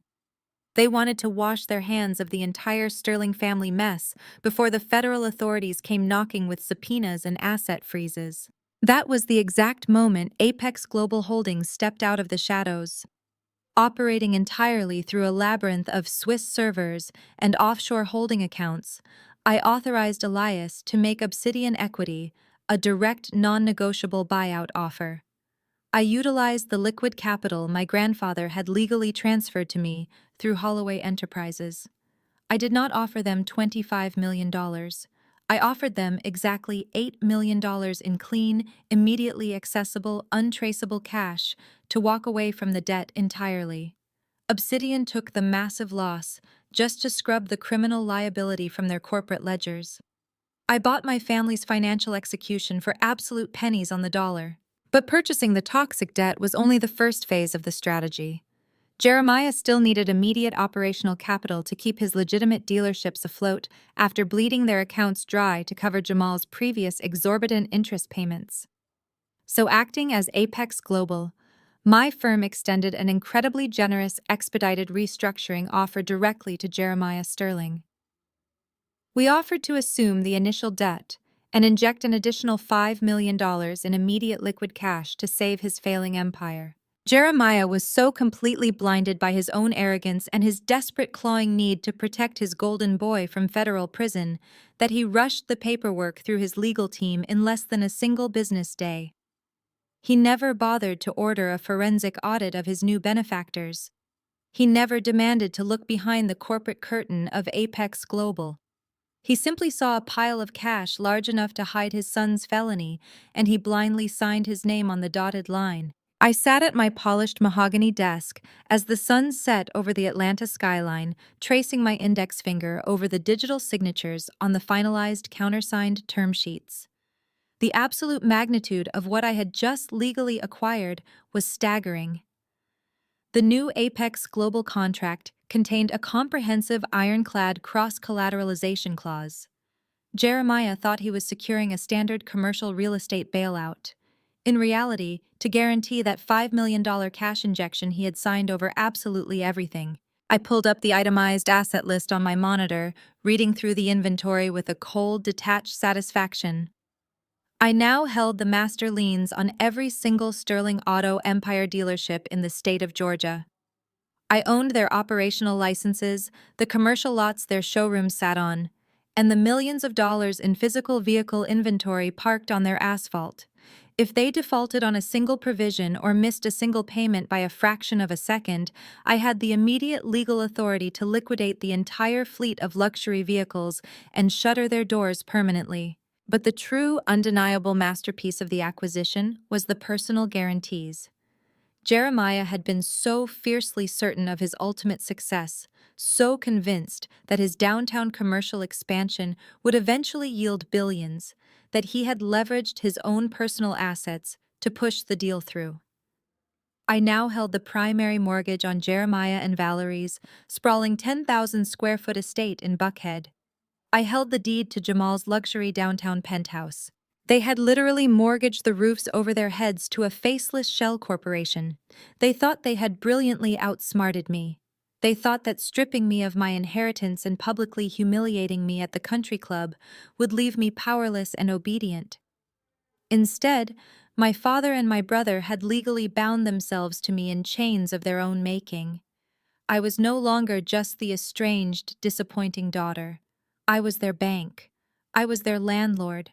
I was the absolute dictator of their financial survival. Every single time my mother hosted a society luncheon in her perfectly manicured gardens, she would be standing on grass that belonged entirely to me. As the week crawled toward Friday, the contrast between my silent, lethal preparations and my family's loud, ignorant gloating became almost comical. They were entirely convinced they had won the war, and they wanted to make sure I felt the sting of my defeat. The family group chat remained a constant buzzing stream of self-congratulatory messages. Jeremiah sent a text on Thursday evening that radiated pure, unchecked ego. "We just secured funding. Your little stunt with Grandpa failed miserably. We are closing the deal tomorrow morning. You thought you could use a confused old man to steal what belongs to Jamal, but you fundamentally underestimated who I am in this city. You are nothing without us, Zuri." Seconds later, Valerie chimed in eagerly, playing her role as the benevolent, deeply wounded peacekeeper. "Zuri, despite the terrible pain you have caused us this week, we are still your parents. We are holding a major press conference at the flagship showroom on Friday at noon to announce the new private equity partnership. Please come to the press conference. We want to show the community our family is united. We are willing to let the past go if you can just be a team player for once. Wear the beige suit, it softens your features." The psychological warfare was executed flawlessly. It was a perfectly designed, deeply toxic trap. Valerie and Jeremiah were inviting me to my own public execution. If I refused to attend, the whispered narrative among the elite would solidify immediately. I would be cast as the bitter, jealous daughter hiding in shame. If I did attend, I would be utilized as a silent, defeated prop forced to smile for the cameras while they announced their triumphant victory. The most pathetic display, however, came from Ashley. My sister-in-law had clearly been assured that their financial nightmare was permanently over. She immediately returned to her favorite weapon of choice, social media. Throughout Wednesday and Thursday, my intelligence team monitored her Instagram accounts. She posted a series of highly produced soft-focus videos of herself and Jamal clinking crystal champagne flutes at an exclusive rooftop restaurant. The captions were dripping with passive-aggressive venom designed specifically for me to see. One post featured a selfie of Ashley looking wistfully into the camera, with the text, "God always removes toxic people from your life to make room for incredible blessings."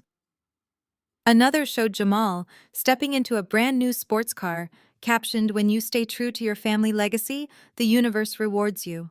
The hate is just background noise to our success. I watched the digital circus from the absolute silence of my office. I did not feel a single ounce of anger. I felt nothing but a cold, surgical precision. They were decorating a house that was already engulfed in flames. They were celebrating a rescue boat that was actually a submarine. I let them enjoy their champagne. I let them bask in the temporary illusion of total victory.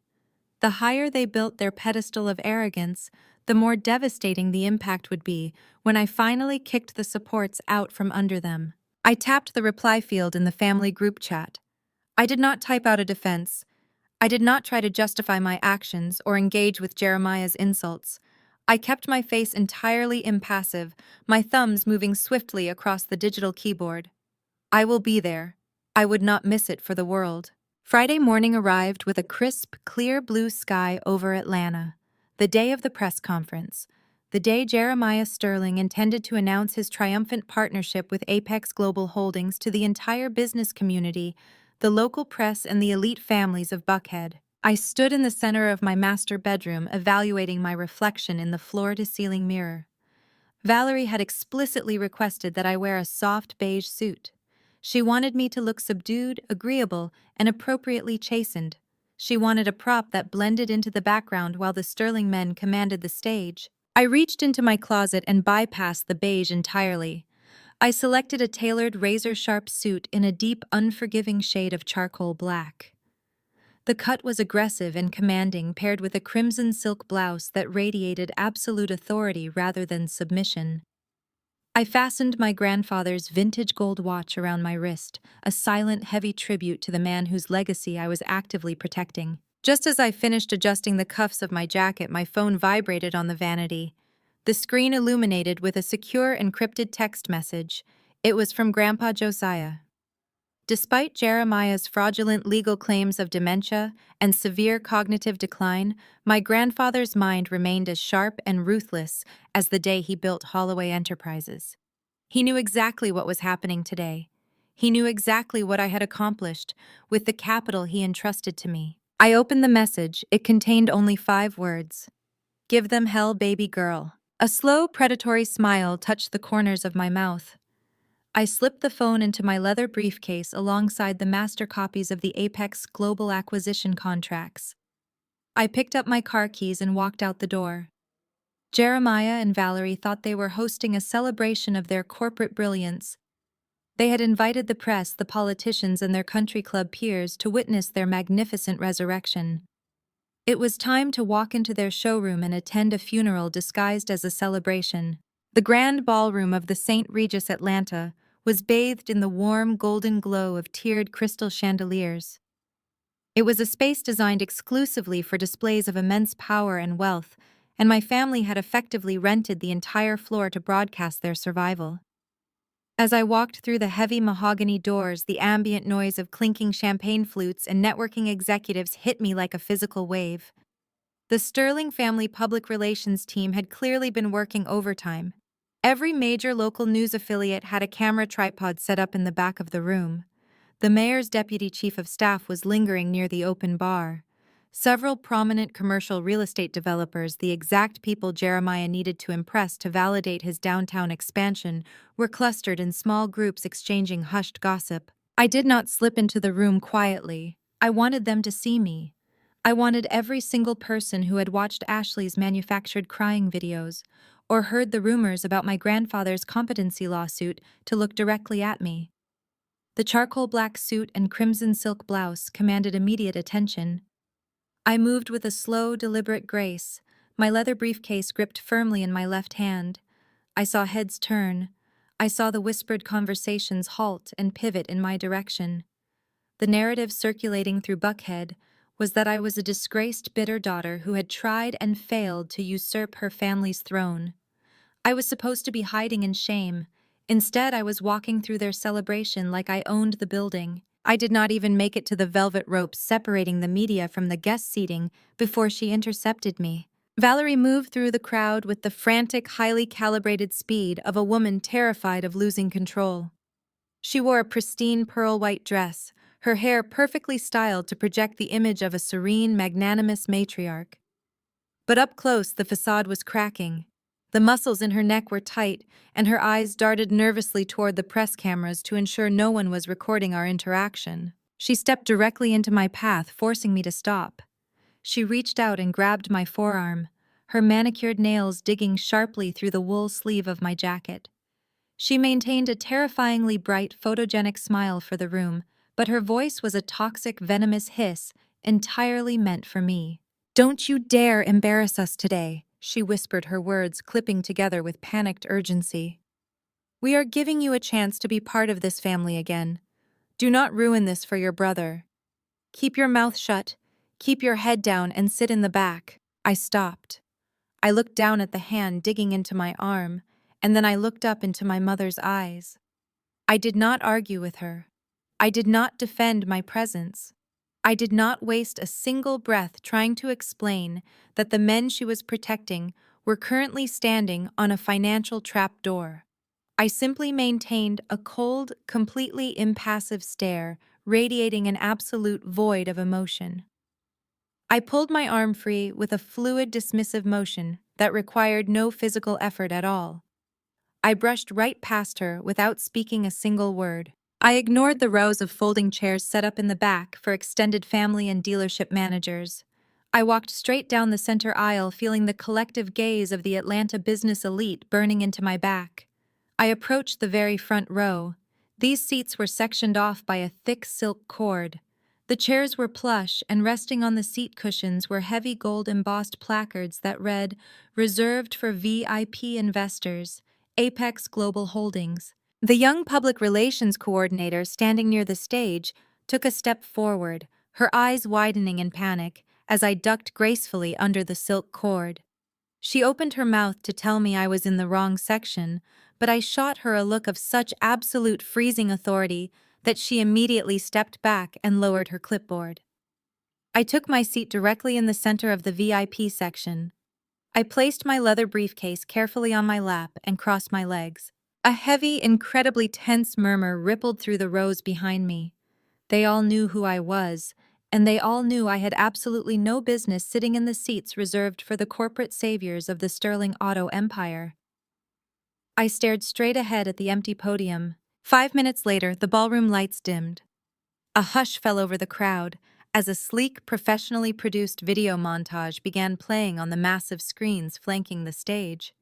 It showcased aerial shots of the Sterling dealership's architectural renderings of Jamal's downtown commercial district and vintage photographs of my grandfather standing in front of his very first car lot. It was a masterclass in emotional manipulation, perfectly designed to frame Jeremiah and Jamal as the rightful inheritors of a magnificent legacy. When the video faded, Jeremiah Sterling walked onto the stage. The applause was loud and immediate. My father practically glowed under the stage lights. He wore a custom-tailored navy suit projecting the aura of a man who had never experienced a single moment of doubt in his entire life. He stepped up to the acrylic podium, gripping the edges with large, confident hands, and smiled out at the audience. "Ladies and gentlemen, distinguished guests, and members of the press." Jeremiah began, his deep, resonant voice filling the ballroom perfectly. "The Sterling legacy is built on bedrock. For over 40 years, this family has stood as a pillar of the Atlanta business community. We have weathered economic downturns, shifting markets, and moments of profound uncertainty. But true leadership is not defined by the absence of storms. True leadership is defined by the ability to navigate those storms and emerge stronger, more united, and more ambitious than ever before." He paused, letting the weight of his words settle over the crowd. He was in his absolute element. "When we announced our plans for the downtown commercial expansion, there were skeptics." Jeremiah continued, his tone shifting into something fiercely proud. "People told us the scope was too large. People told us the timing was wrong. But we knew that this project was not just about real estate. It is about resilience. It is about Black excellence. It is about building generational wealth and leaving a permanent, undeniable mark on the city that made us who we are." He turned his head and gestured toward the side of the stage. "And no one embodies the future of that vision more than my son, the Vice President of Operations, Jamal Sterling." Jamal walked onto the stage to another round of enthusiastic applause. He looked incredibly smug, the frantic, sweating mess of a man who had barged into my office earlier that week was completely gone, replaced by the arrogant, entitled Prince of Buckhead. He stood shoulder to shoulder with our father, grinning at the crowd. He scanned the front rows, and his eyes locked onto mine. He saw me sitting in the VIP investor section, and a momentary look of confusion crossed his face, quickly followed by a mocking, condescending smirk. He truly believed I was sitting there as a pathetic act of rebellion, a desperate cry for attention from a woman who had already lost the war. I held his gaze. I did not blink. I let my hand rest lightly against the leather handle of my briefcase. I owned the debt on his penthouse. I owned the operating licenses to the dealership he was standing in. I owned the very stage he was currently using to declare his victory. This project requires capital. Yes. Jeremiah continued, his voice booming over the sound system. But more importantly, it requires partners who share our vision. It requires investors who recognize the unshakable value of the Sterling brand. This week, we finalized a historic partnership. We have secured a massive, comprehensive buyout of our initial development loans and an enormous injection of working capital that will allow us to complete the downtown district ahead of schedule. The press cameras flashed rapidly. The reporters leaned forward, pens hovering over their notepads. "We are not just surviving, we are expanding," Jeremiah declared, raising his voice to a triumphant crescendo. And we could not have done it without a private equity firm that saw our true potential. Ladies and gentlemen, it is my profound honor to invite the managing partner of Apex Global Holdings to the stage to formalize this historic acquisition. The audience began to applaud. Jeremiah stepped back from the podium, gesturing grandly toward the aisle where I was sitting, waiting for a faceless corporate executive to walk down and shake his hand. Right as the applause swelled, I felt a sudden movement to my right. The empty chair next to me groaned slightly as someone slid into it. I smelled the heavy, cloying scent of expensive floral perfume before I even turned my head. It was Ashley. My sister-in-law leaned in close, completely ignoring the fact that Jeremiah was actively calling for the investor to take the stage. She clearly could not resist the opportunity to twist the knife one final time. She leaned so close that her lips practically brushed the shell of my ear, her voice dropping into a venomous, deeply satisfied whisper. "I told you God removes toxic people to make room for blessings, Zuri.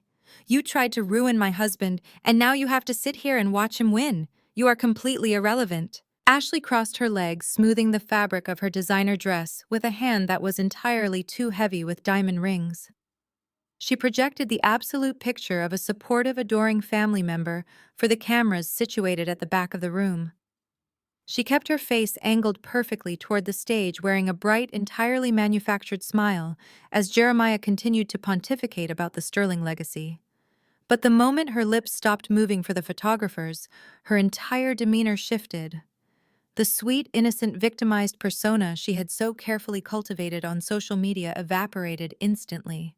She leaned closer to me, the suffocating scent of her expensive floral perfume masking the absolute venom radiating from her. "We won, Zuri," she whispered, her voice a sharp, grating hiss that was completely at odds with her radiant smile. "You really thought you could outsmart us, did you not? You thought taking advantage of a confused old man and hiding behind his trust fund would actually make you powerful. But look at where you are sitting. You are in the front row of our victory party." I did not turn my head to look at her. I kept my gaze fixed on the stage, watching my father gesture grandly to the crowd. I allowed a fraction of a second to pass, letting the silence stretch just long enough to make her uncomfortable. Ashley leaned in even closer, her shoulder brushing against mine. The sheer, unadulterated arrogance pouring off her was almost intoxicating. She was entirely convinced that she was holding the winning hand. "Just sign the waiver." "Releasing Grandpa's estate," Ashley demanded, her tone dropping into a condescending, patronizing sneer. "Do it today quietly, without any more of your pathetic public tantrums.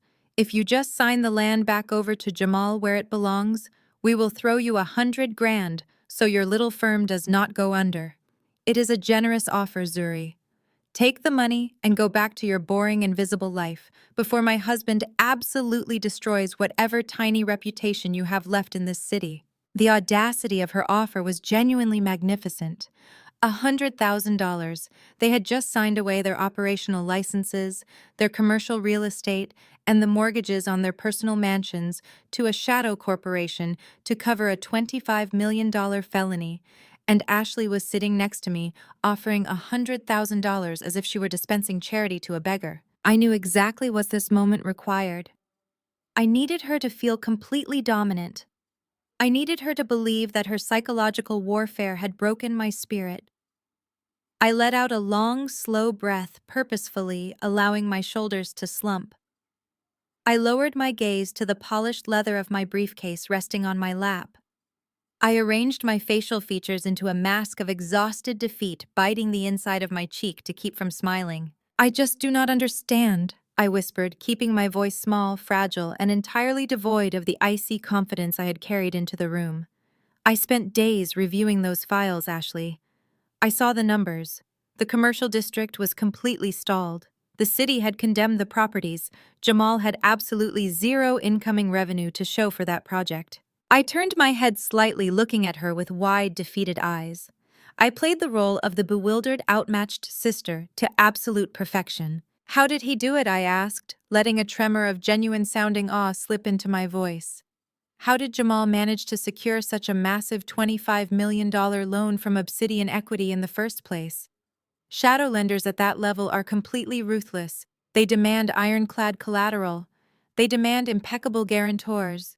I just do not understand how he got them to approve the initial capital without exposing the entire dealership network to extreme risk. Ashley practically vibrated with smug satisfaction. She took the bait so completely, so effortlessly, that it was almost entirely pathetic. She looked at me the way a predator looks at a wounded animal, eager to demonstrate exactly how far out of my depth I truly was. She wanted to prove Jamal's absolute superiority. She wanted to rub my face in his supposed business genius. "Because Jamal is a visionary, Zuri," Ashley whispered fiercely, a cruel, triumphant light dancing in her eyes. "He does not sit around waiting for permission like you do. He takes initiative." The project was hemorrhaging money, and Jeremiah was moving too slow. He was dragging his feet, complaining about liquidity and market timing. Jamal knew the expansion was a guaranteed goldmine, so he did what a real leader does. He secured the funding himself. She let out a soft, mocking laugh, shaking her head at my apparent ignorance. Obsidian Equity required a primary corporate guarantor. She continued, leaning even closer, entirely eager to boast about her husband's ruthless tactics. They needed the signature of the sitting CEO to authorize that level of institutional leverage. But Jeremiah was out of town at a banking conference, and the deadline to secure the construction permits was closing in. So Jamal did what he had to do to save the family vision. He signed Jeremiah's name on the primary guarantor documents. He forged his own father's signature to get the initial capital, and it worked flawlessly. He got the $25 million, he kept the project breathing, and nobody was the wiser. That is what it takes to build an empire, Zuri. You have to be willing to do whatever it takes. I sat perfectly still, absorbing the absolute staggering magnitude of the confession she had just voluntarily handed me. Jamal had not just forged my grandfather's signature on the physical land deeds. He had forged Jeremiah's signature on the corporate guarantee. He had committed double federal fraud. He had actively, intentionally set his own father up to take the entire legal and financial fall if Obsidian Equity ever decided to call in the loan. Jeremiah was currently standing on a stage giving a passionate, booming speech about family loyalty, Black excellence, and leaving a legacy for his son, completely unaware that his beloved golden boy had committed a federal crime in his name. The poetic justice of the situation was almost overwhelmingly beautiful. Jeremiah had spent his entire life favoring Jamal, elevating him, protecting him, and dismissing me. And Jamal had repaid that blind loyalty by forging his father's signature to secure shadow money from predatory lenders. I slowly sat up straight. The manufactured slump in my shoulders vanished. The carefully constructed mask of fragile defeat instantly dissolved, replaced by a cold, surgical composure. I unclasped my hands from my lap, reached into the pocket of my tailored blazer, and pulled out my smartphone. I held the device up so that the screen was perfectly visible to Ashley. The high-fidelity voice recording app was actively running the red digital timer, ticking away the seconds. The audio waveform pulsed sharply, capturing the ambient noise of the ballroom and the direct, undeniable echo of her confession. I tapped the screen once. The recording stopped. I pressed save, ensuring the audio file was instantly uploaded to my encrypted offshore cloud server. I turned my head and looked directly into Ashley's eyes. My voice was no longer a fragile whisper. It was a razor blade, cold and completely merciless. "You really should read the contracts your husband signs, Ashley," I said evenly. The transformation in her face was spectacular. The smug, triumphant sneer melted off her features in a fraction of a second. All the blood drained from her perfectly contoured cheeks, leaving her looking entirely hollow and physically sick. Her eyes darted from my smartphone to my face, wide with sudden, unadulterated terror. She opened her mouth to speak, to demand I delete the file, to somehow retract the confession she had just proudly delivered, but her vocal cords completely failed her. She could only sit there, paralyzed by the sudden realization that she had just handed me the weapon required to put her husband in a federal penitentiary. Before she could even attempt to recover, the booming, amplified voice of my father echoed through the ballroom speakers, commanding the absolute attention of every single person in the room. "This buyout is not just a financial transaction," Jeremiah declared, his voice radiating profound pride and unshakable confidence. "It is a testament to the enduring strength of the Sterling name. We have found a partner who recognizes our true value. A partner who understands that our family does not retreat when faced with adversity. We expand, we conquer, and we build for the future, and we..." The crowd began to murmur with anticipation. The flashing of the press cameras intensified, illuminating the stage in rapid bursts of brilliant white light. "And now," Jeremiah announced, raising his hands toward the VIP section where I was sitting, "I would like to invite the visionary leader who made this historic expansion possible. Please join me in welcoming the Chief Executive Officer of Apex Global Holdings to the stage." The ballroom erupted into polite, expectant applause. Jeremiah stepped back from the acrylic podium. His chest puffed out, an enormous, welcoming smile plastered across his face. He extended his right hand toward the center aisle, waiting to greet his corporate savior. He was waiting for a nameless, faceless executive to walk out of the shadows and validate his entire existence. Ashley sat frozen in the chair next to me, her breathing shallow and erratic. She looked at me, her eyes wide with a dawning catastrophic horror. I smoothed the lapels of my charcoal black suit. I picked up my leather briefcase, my grip firm and completely steady. I stood up. I smoothed the pristine fabric of my charcoal suit, every movement deliberate and measured. I did not look back at Ashley. She was already a ghost, a casualty of her own profound ignorance, suffocating on the toxic reality of her confession. I stepped out of the VIP row and planted my heels directly in the center of the plush-patterned carpet of the main aisle. The polite, expectant applause that had been swelling in the ballroom suddenly fractured. It did not stop all at once, but rather died out in ragged, confused waves.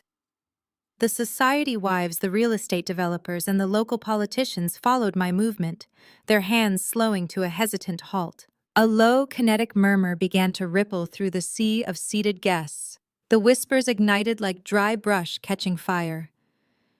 The elite families of Atlanta thrived on scandal, but they preferred it kept behind the closed doors of their manicured estates. To see a disruption of this magnitude occurring in the pristine ballroom of the St. Regis was completely unprecedented.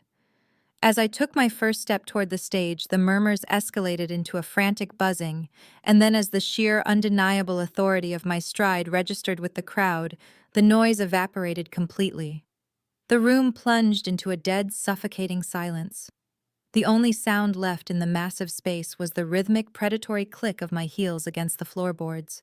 On the stage, the triumphant smiles plastered across the faces of my father and brother began to curdle. Jeremiah squinted against the glaring heat of the stage lights, his brow furrowing in deep confusion. He had explicitly invited the Chief Executive Officer of Apex Global Holdings to join him. He expected a silver-haired, blue-blooded financier to walk down that aisle and shake his hand. Seeing his scapegoat daughter, the woman he had actively tried to crush and humiliate for the past week, marching toward the podium in a tailored power suit, completely short-circuited his brain.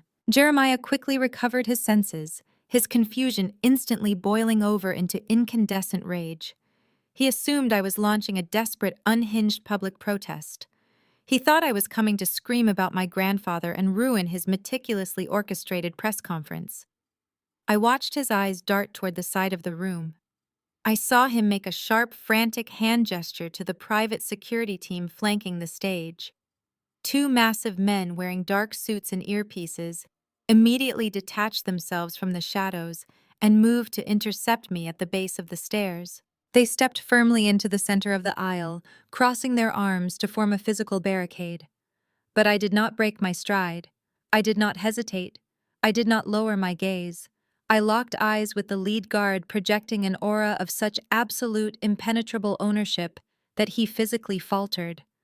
I was not a disruptor. I was the person holding the leash to the entire Sterling Empire. My crisis management team had already provided my photograph and credentials to the hotel's executive management earlier that morning. The lead guard reached for his earpiece, listened to a frantic voice on the other end of the radio, and immediately stepped back, grabbing his partner by the shoulder and pulling him out of my way. I walked up the velvet-lined stairs to the stage. The silence in the ballroom was so heavy, it felt as though the atmospheric pressure had dropped. The flashing strobes of the press cameras had ceased entirely, the photographers sensing that the rehearsed corporate narrative had just violently derailed. I stopped 3 feet away from my father and my brother. Up close, the panic radiating from them was palpable. Jamal stepped forward, his chest puffed out in a pathetic display of physical intimidation. He leaned in his face, contorted into an ugly, desperate snarl, keeping his back angled toward the cameras so the audience could not see his hostility. "What the hell are you doing?" Zuri Jamal hissed, his voice trembling with furious panic. "Get off this stage right now before I have you physically thrown out of this hotel. You are making a complete fool of yourself. You are ruining my moment." Jeremiah stepped around Jamal, his face tight with barely suppressed fury. He maintained a rigid, terrifying smile for the hundreds of people watching, but his eyes were completely dead. "I told you to sit in the back," Jeremiah muttered through gritted teeth, the veins in his neck bulging against the collar of his custom shirt. "I will absolutely destroy you for this. Turn around, walk down those stairs, and leave this building, or I swear to God you will never work in this city again." I did not flinch. I did not react to their threats. Their words were nothing but the empty, meaningless rattling of caged animals. For decades, they had used their volume and their status to force me into submission. They had built their entire kingdom on the assumption that I would always fold. But looking at them now, stripped of their illusions, I realized they were not titans of industry. They were just desperate men standing on a trap door. I reached into my leather briefcase and pulled out a thick, heavy manila folder. It contained the finalized, internationally notarized acquisition contracts, the debt transfer deeds from Obsidian Equity, and the master liens on every single asset the Sterling family possessed. I stepped directly into Jeremiah's personal space and shoved the thick folder squarely against his chest. Reflexively, instinctively, his large hands came up to grasp the heavy documentation. The sheer shock of the physical contact made him freeze.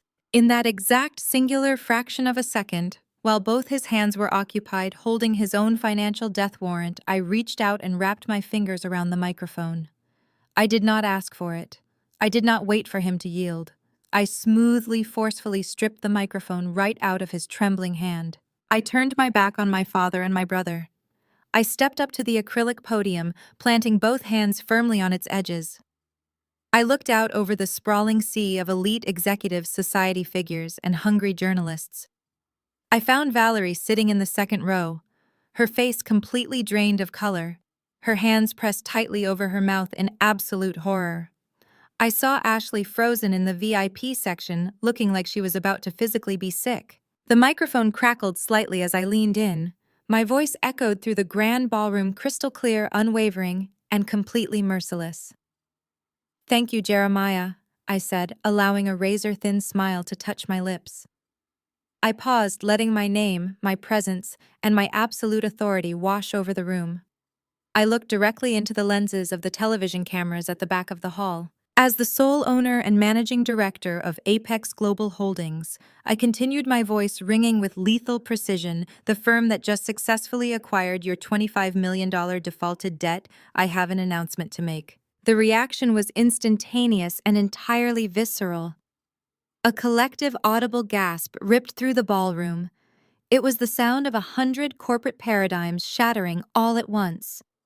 The reporters in the back row practically leaped out of their seats, camera shutters firing in a blinding, chaotic frenzy.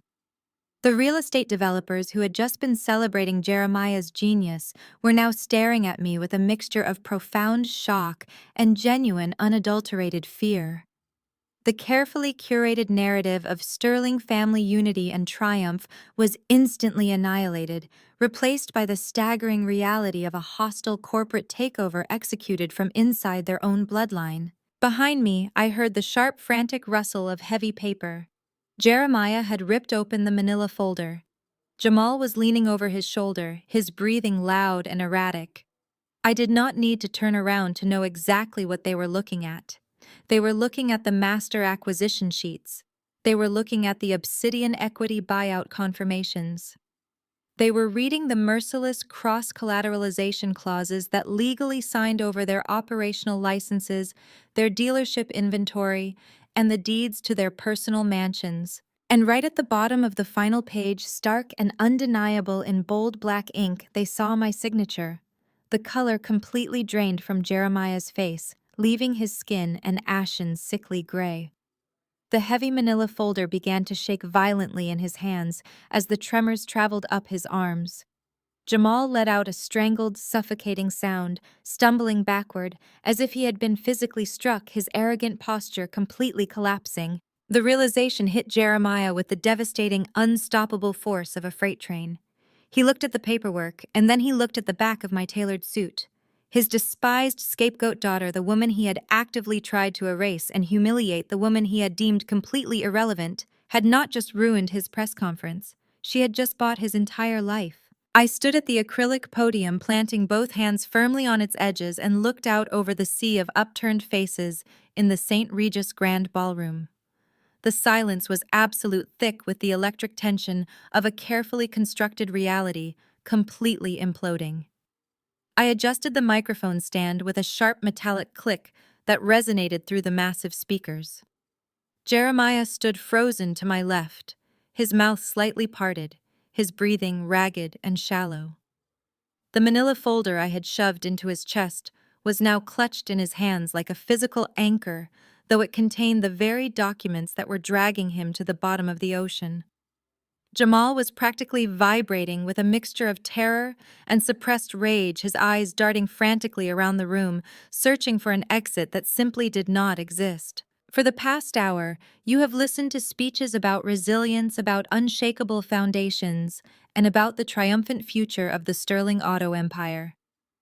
I began, my voice steady, carrying an icy, unyielding clarity that commanded the immediate attention of every journalist and executive in the room. You were invited here today to witness a historic partnership to celebrate a massive injection of private equity that would supposedly secure my family's legacy for generations to come. That was the narrative you were sold. But as the chief executive officer of the firm that now holds the master keys to this entire kingdom, it is my absolute duty to present you with the truth. I unlatched the brass locks of my leather briefcase. The sharp snaps echoed loudly across the quiet room. I retrieved a thick stack of bound, professionally printed financial dossiers. I stepped out from behind the podium and walked down the short flight of stairs to the front row where the primary board members, major private investors, and city officials were seated in stunned anticipation.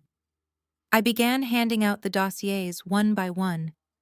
The men and women in the VIP section took the heavy packets with hesitant, trembling hands, their eyes wide with morbid curiosity.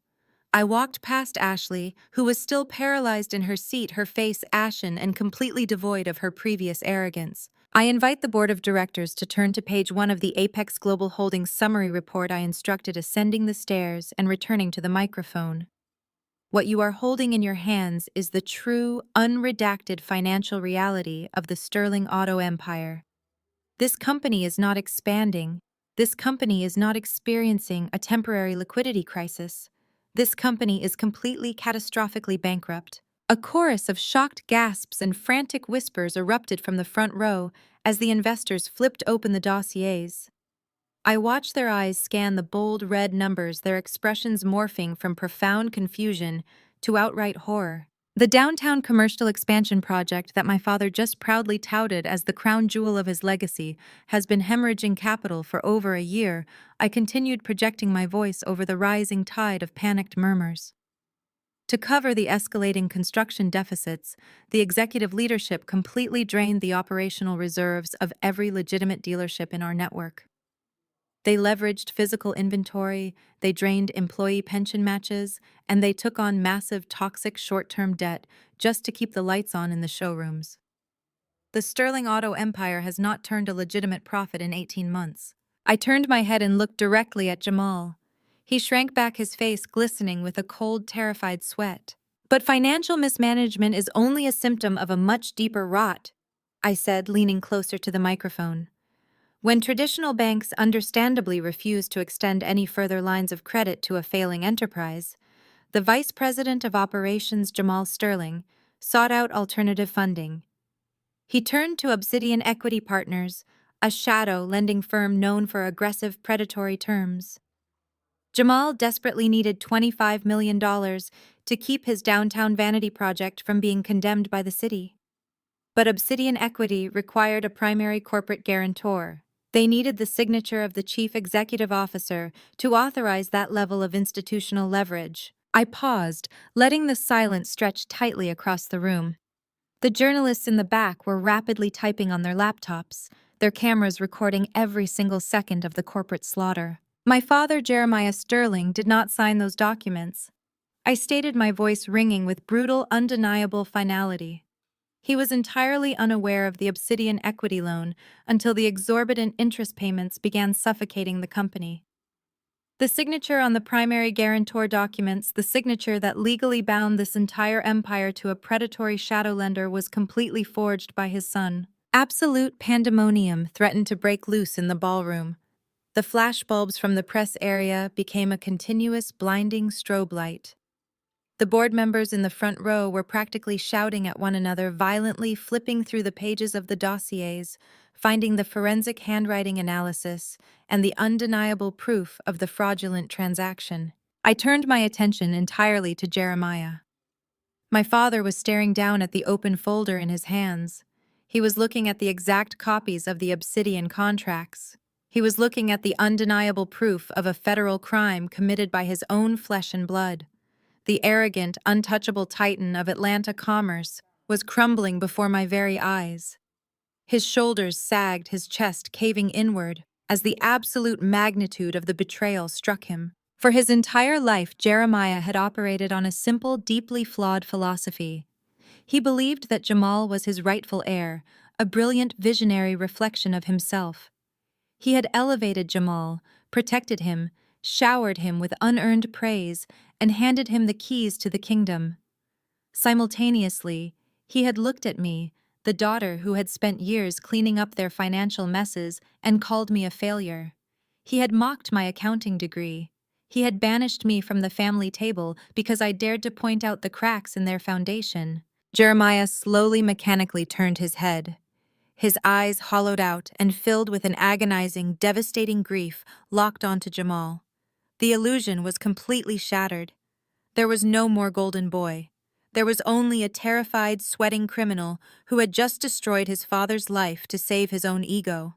"Dad," Jamal stammered, holding his hands up in a pathetic defensive gesture. His voice cracked, high-pitched and completely desperate. "Dad, listen to me. I can explain. It is not what she is saying. She manipulated the paperwork. Zuri is lying. She just wants to destroy us." But Jeremiah did not speak. He just stared at his son, his face a mask of absolute paralyzing horror. The truth was written in the desperate panic of Jamal's eyes. Jeremiah realized in front of the entire city that he had spent his life shielding a parasite. He had sacrificed his reputation, his legacy, and his entire fortune to protect a boy who was too weak to build anything real, all while actively trying to destroy the only child competent enough to actually save them. As the new owner of this debt, I announced cutting through Jamal's pathetic whimpering Apex Global Holdings has exercised its right to call the loans due immediately. Due to the fraudulent nature of the initial collateral, every single cross-collateralization clause has been triggered. My firm now holds the master liens on every Sterling dealership, the commercial land they occupy, the physical vehicle inventory, and the personal estates pledged as secondary guarantees. The lead investor, a formidable woman who had sat on the Sterling board for over a decade, abruptly stood up from her front row seat. Her face was flushed with absolute fury. She slammed the dossier down onto her chair and pointed a trembling finger directly at my father. "This is a disgrace," she shouted, her voice cutting sharply through the chaos of the ballroom. "This is absolute criminal negligence. As a primary shareholder, I am officially calling for an immediate emergency vote of no confidence in Jeremiah Sterling and the entire executive management team. We demand a total asset freeze and a full federal investigation into these forged documents." Her declaration acted as a catalyst. The remaining board members surged to their feet, their voices joining together in a chorus of furious agreement. They were demanding resignations. They were demanding police intervention. The journalists were shouting questions over the noise, trying to get a statement from Jeremiah, who remained completely frozen at the edge of the stage, staring into the abyss of his own ruin. The sheer magnitude of the public humiliation finally snapped whatever tiny thread of sanity Jamal was holding on to. His entire world was evaporating. His country club status, his luxury penthouse, his unearned reputation as a business prodigy were all turning to ash in a matter of minutes. He let out a primal, enraged scream. "You ungrateful witch!" Jamal roared, his face contorting into an ugly mask of pure violence. He lunged across the stage, his hands reaching out violently, intent on grabbing the microphone from my hands, or perhaps grabbing me directly. He wanted to physically tear down the woman who had just publicly executed him. I did not move. I did not flinch. I did not even step back from the podium.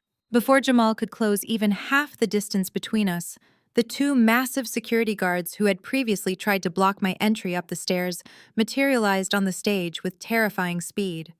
They were no longer taking orders from the Sterling family.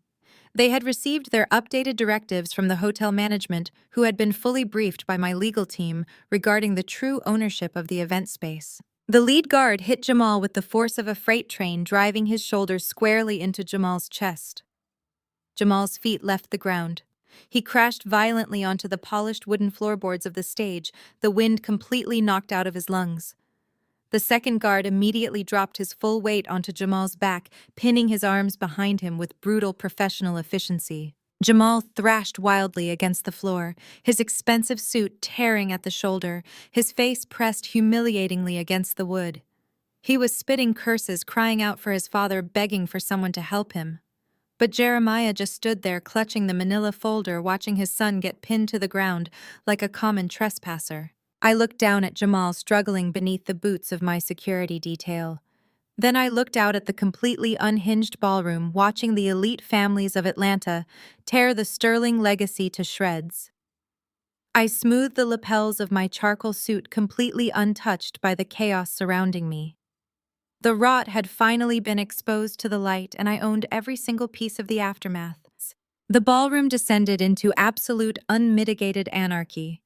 The polite veneer of Atlanta's high society completely shattered, replaced by the raw, chaotic panic of investors realizing their capital had just evaporated.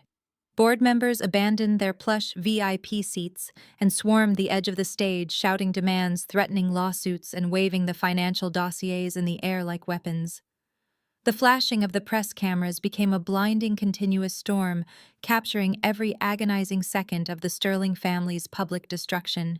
Jeremiah stood paralyzed at the center of the stage, the manila folder slipping from his numb fingers to scatter across the polished floorboards.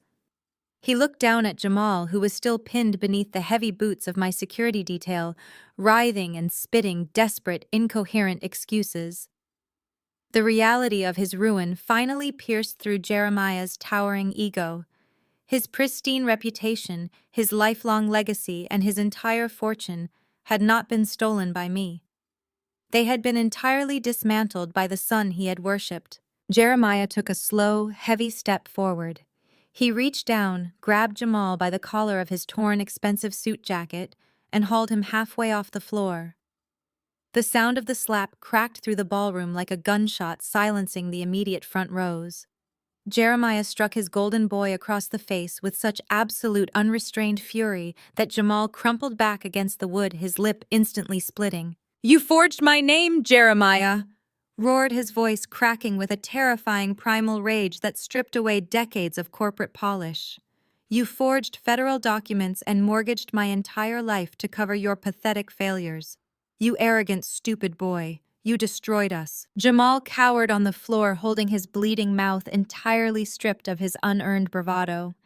He was crying, sobbing loudly in front of the local news cameras, begging his father for forgiveness. But Jeremiah just turned his back in absolute disgust, running his hands over his face as the board members began screaming for his immediate arrest. Down in the VIP section, the reality of the implosion finally registered with Ashley. She watched her husband weeping on the floor of the stage, and she watched the angry mob of investors demanding federal investigations. The lavish, untouchable lifestyle she had married into was completely gone. She was legally bound to a man facing decades in a federal penitentiary, and she realized instantly that the money had completely vanished. Ashley did not hesitate. The opportunistic survival instincts that had guided her entire social climbing existence kicked into overdrive. She dropped the sweet, victimized persona entirely. She stood up, her chair violently scraping against the carpet, and marched toward the edge of the stage. "Do not look at me!" Ashley screamed at Jamal, her voice shrill and dripping with absolute venom.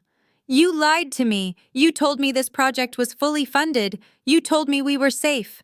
I am not going down for your federal crimes, Jamal. I am not losing my reputation because you are an incompetent fraud." She ripped the heavy diamond engagement ring off her finger and threw it directly at his face. It bounced off the stage and rolled into the crowd. "I am calling my divorce lawyers right now," she spat, turning on her heel and shoving her way aggressively through the crowd of stunned reporters. She abandoned her husband on the floor without a single backward glance, entirely focused on saving herself from the incoming wreckage. I stepped away from the podium. The press conference was over. My work was entirely complete. I walked slowly down the stairs, stepping back onto the patterned carpet of the main floor. The shift in the room was immediate and profound. The elite members of the Buckhead community, the exact same people who had spent the last 2 years whispering about my failures and shunning me at country club events, physically backed away. They parted like the Red Sea, carving a wide, clear path for me toward the exit. They did not look at me with the polite, condescending pity they usually reserved for the estranged Sterling daughter. They looked at me with a potent, undeniable mixture of absolute awe and genuine terror. They realized I possessed the capital, the intellect, and the sheer ruthlessness to completely dismantle a dynasty without breaking a sweat. I walked through the crowd, my expression completely impassive. Out of the corner of my eye, I saw my mother. Valerie was standing near the back of the room, her pristine white dress looking entirely out of place in the middle of the corporate slaughter. She was completely frozen, her eyes wide and vacant. She was watching the empire she had based her entire personality and social standing on evaporate into thin air. There would be no more society luncheons. There would be no more charity galas. She was no longer the matriarch of Atlanta's most powerful automotive family. She was the wife of a disgraced, bankrupt man and the mother of a federal criminal. As I moved past her row, the shock suddenly wore off. The survival instinct kicked in and Valerie lunged forward. She shoved past 2 stunned executives and rushed toward me, tears streaming rapidly down her perfectly contoured face. She reached out her hands, shaking wildly, desperate to grab onto the only lifeline left in the room. Zuri, wait! Valerie sobbed, her voice cracking with pure panic. Please wait. You cannot do this. You have made your point. You have proven you are the smartest one in the room. Just call off the liens. Please, Zuri. We are your family. I am your mother. Do not take our home. Do not take the house. We have nowhere else to go. She was playing the mother card, wielding tears and maternal guilt in a desperate final attempt to save her mansion and her status. I stopped. I turned and looked at the woman who had spent my entire life telling me to be quiet, telling me to wear beige, telling me to submit to the men who were currently destroying our legacy. I looked at her with ice in my veins. I felt absolutely nothing. You chose your family at Grandpa's dinner? I said, my voice completely flat and devoid of any warmth. When you sat at that table and watched Jeremiah strip me of my inheritance to cover Jamal's failures, you made your choice. You chose them. I am just honoring your choice. Valerie let out a shattered, agonizing wail, reaching for my arm. I did not even have to signal. The two security guards who had pinned Jamal to the stage were already flanking me. They stepped forward, smoothly intercepting Valerie and firmly blocking her path. Escort her off my property, I instructed the guards without looking back. I walked out through the heavy mahogany doors of the St. Regis, leaving the screaming, the crying, and the absolute destruction behind me. In the immediate days following the press conference, the hostile takeover proceeded with ruthless mechanical efficiency. I did not allow for a single grace period. I did not entertain a single negotiation. Apex Global Holdings initiated immediate foreclosure proceedings on the Buckhead mansion. My legal team arrived at the estate with local sheriffs serving Jeremiah and Valerie with a 48-hour eviction notice. Simultaneously, my forensic accountants moved into the corporate headquarters. We liquidated Jamal's luxury downtown penthouse and seized all of his personal bank accounts to cover the massive deficit he had created. The federal authorities, alerted by the very public confession at the press conference, raided Jamal's temporary office. He was placed under federal investigation for multiple counts of wire fraud, bank fraud, and forging corporate guarantees. His passport was confiscated, and he was completely confined to the city limits pending federal indictment. Ashley, true to her word, served him with divorce papers less than 24 hours after the gala, legally severing herself from the sterling name before the asset freezes could touch her personal accounts. Jeremiah and Valerie, entirely stripped of their wealth, their pristine credit, and their beloved country club status, were forced to pack whatever personal belongings the courts allowed them to keep. With their mansion foreclosed and their bank accounts seized by Apex Global, they had absolutely no options left in the elite circles of Atlanta. They moved into a tiny, cramped, two-bedroom rented apartment on the far outskirts of the city, entirely isolated from the society that had once worshipped them. On a quiet Monday morning, exactly 2 weeks after the ballroom implosion, I drove my car up to the front entrance of the flagship Sterling Auto dealership. The massive glass showroom gleamed under the bright morning sun.